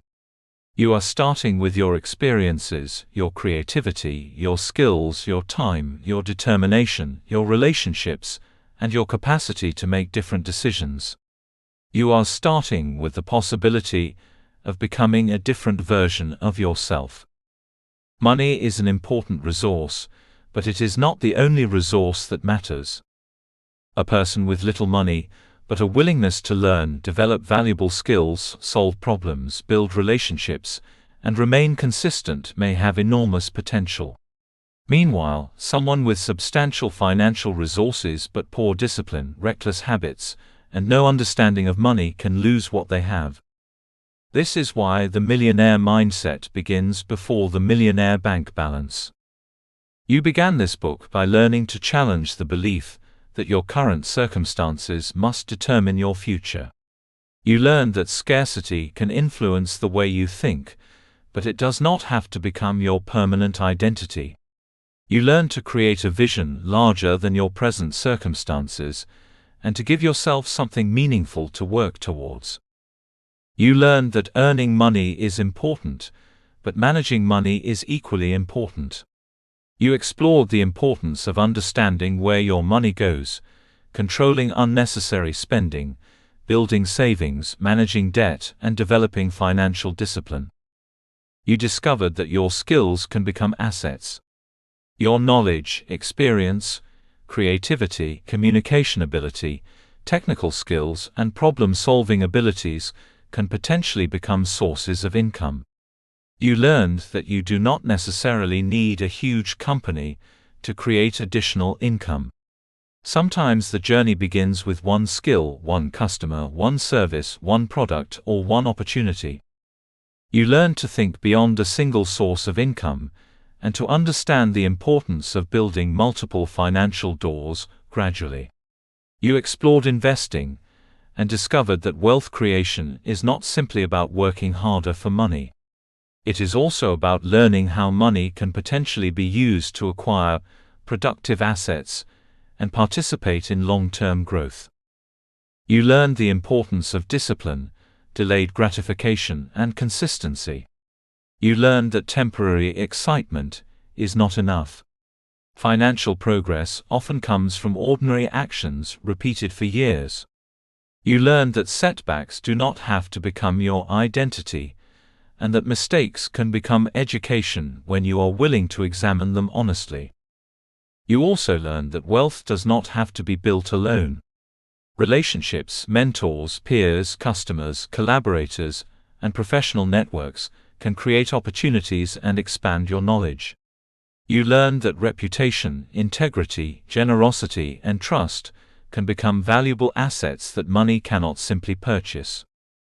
Finally, you learned to think long-term. That may be the most important lesson of all. The world encourages immediate gratification. Social media constantly shows you what other people appear to own. Advertising tells you what you should want. Financial culture often celebrates quick wins and overnight success. But lasting wealth usually requires a different approach. You must be willing to build when nobody is applauding. You must be willing to save when spending would be easier. You must be willing to learn when learning feels slow. You must be willing to invest in your future when the results are not immediately visible. You must be willing to continue when progress seems insignificant. This is where your transformation begins. You do not need to become wealthy through one extraordinary decision. You need to make better decisions consistently. Your financial future may be shaped by thousands of small choices. What you spend, what you save, what you learn, what you invest in yourself, what skills you develop, what opportunities you pursue, what risks you take, what relationships you build, what habits you repeat. One decision may seem insignificant. 1,000 decisions can change your life. Do not become discouraged because your progress appears slow. Slow progress is still progress. The person who saves their first £100 has made progress. The person who pays off their first debt has made progress. The person who learns their first valuable skill has made progress. The person who earns their first pound from a new income stream has made progress. The person who finally opens their financial statements instead of avoiding them has made progress. Do not underestimate beginnings. Every significant financial journey has a beginning that looks small. Your responsibility is not to compare your beginning with someone else's middle. Your responsibility is to build from where you are.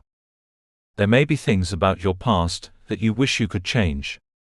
Perhaps you made financial mistakes. Perhaps you experienced circumstances beyond your control. Perhaps you wasted opportunities. Perhaps you trusted the wrong people. Perhaps you spent years simply trying to survive. Do not allow regret to become another form of paralysis. Your past can teach you, but it does not have to control you. You cannot change yesterday. You can change what you do next. That is where your power lives. Continue to learn. Continue to earn. Continue to save. Continue to invest responsibly. Continue to build. Continue to develop your skills. Continue to create value. Continue to adapt. And when circumstances change, change with them. The journey will not always be straightforward. There will be moments when you feel confident, and moments when you question everything. There will be opportunities you pursue that do not work. There will be financial goals that take longer than expected. There will be unexpected expenses, and periods when progress feels frustratingly slow. Do not interpret difficulty as proof that your dream is impossible. Sometimes difficulty is simply part of the process. Build wealth with patience rather than desperation. Desperation makes people vulnerable to scams, reckless investments, destructive debt, and unrealistic promises. Patience gives you room to learn, evaluate, make adjustments, and build something sustainable. Do not sacrifice your future simply to look successful today. Choose freedom over appearances. Choose financial security over impressing people. Choose assets over unnecessary consumption. Choose knowledge over financial hype. Choose consistency over temporary excitement. Choose purpose over comparison. The goal is not merely to accumulate money. The goal is to become the kind of person capable of handling the wealth you want to create. If you suddenly received a large amount of money, but retained the habits that created financial problems in the past, the money might eventually disappear.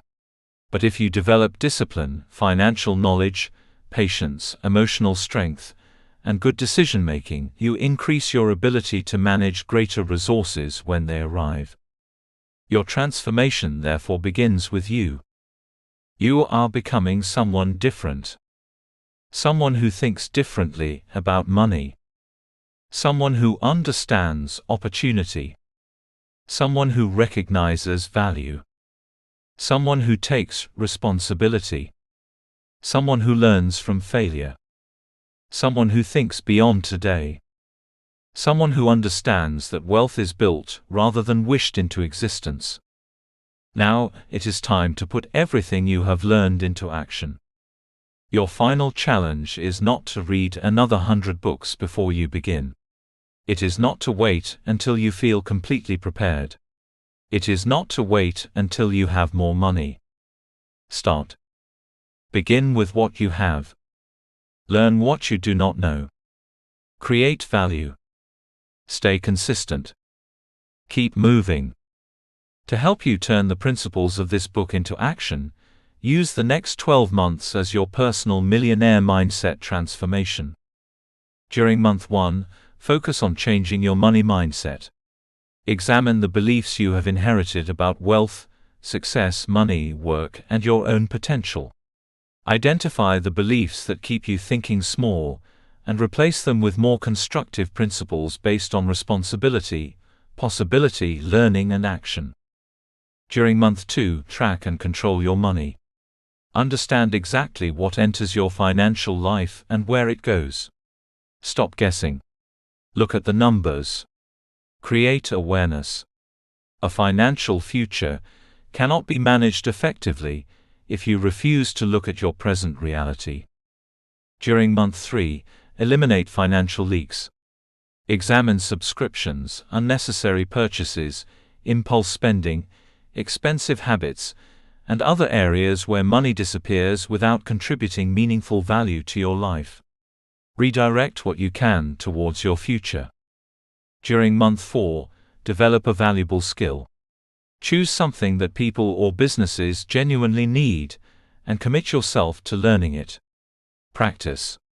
Study. Improve.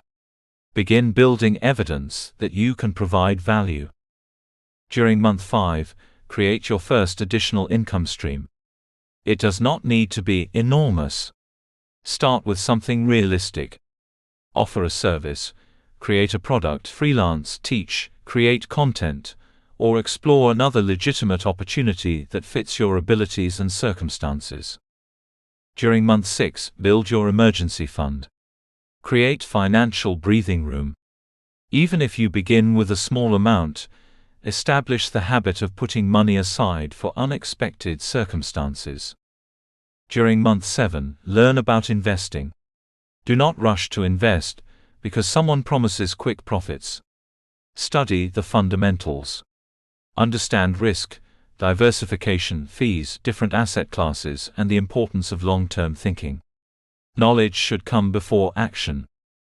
During month 8, begin building assets appropriate to your circumstances. This may involve investing, developing a business asset, creating intellectual property, building a digital product, or strengthening another productive financial resource.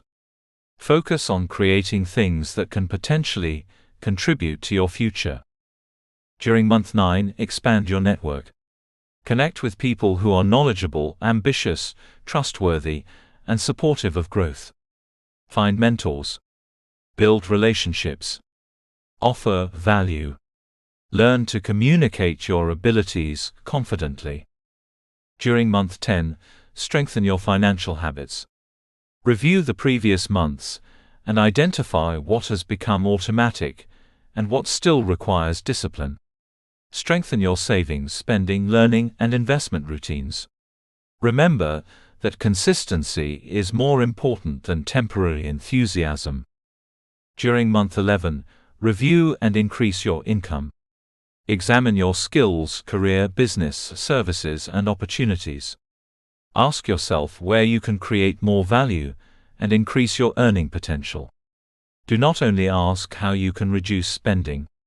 Learn how to become more valuable. During month 12, create your 5-year wealth strategy. Look at everything you have learned and decide where you want to go next. Define your financial goals, income objectives, savings targets, investment strategy, business ambitions, and personal priorities. Your plan does not need to be perfect. It needs to give you direction. Then begin again. Because 12 months will pass whether you have a plan or not. 5 years will pass whether you act or not. 10 years will pass whether you build or remain stuck. The question is not whether time will move. The question is who you will become while it does. You may be starting without money, but you are not starting without potential. You have a mind that can learn. You have skills that can develop.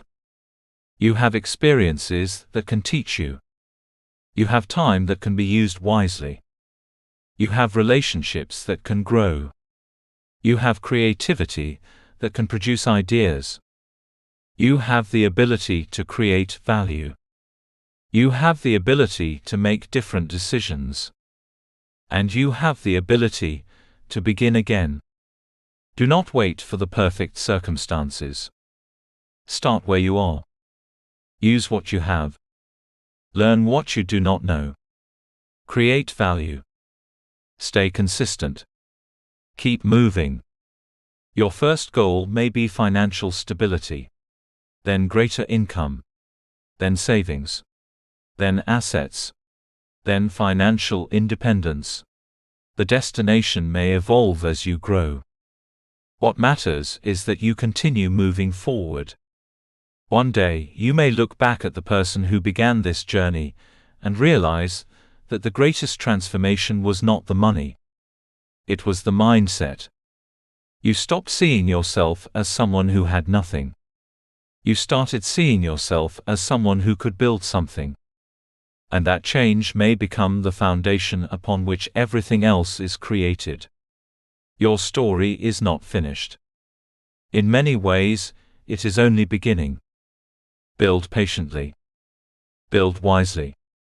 Build courageously. Build something that lasts. And never forget where your wealth journey truly began, not in your bank account, but in your decision to believe that your future could be different. Thank you for reading this book. I hope you enjoyed it.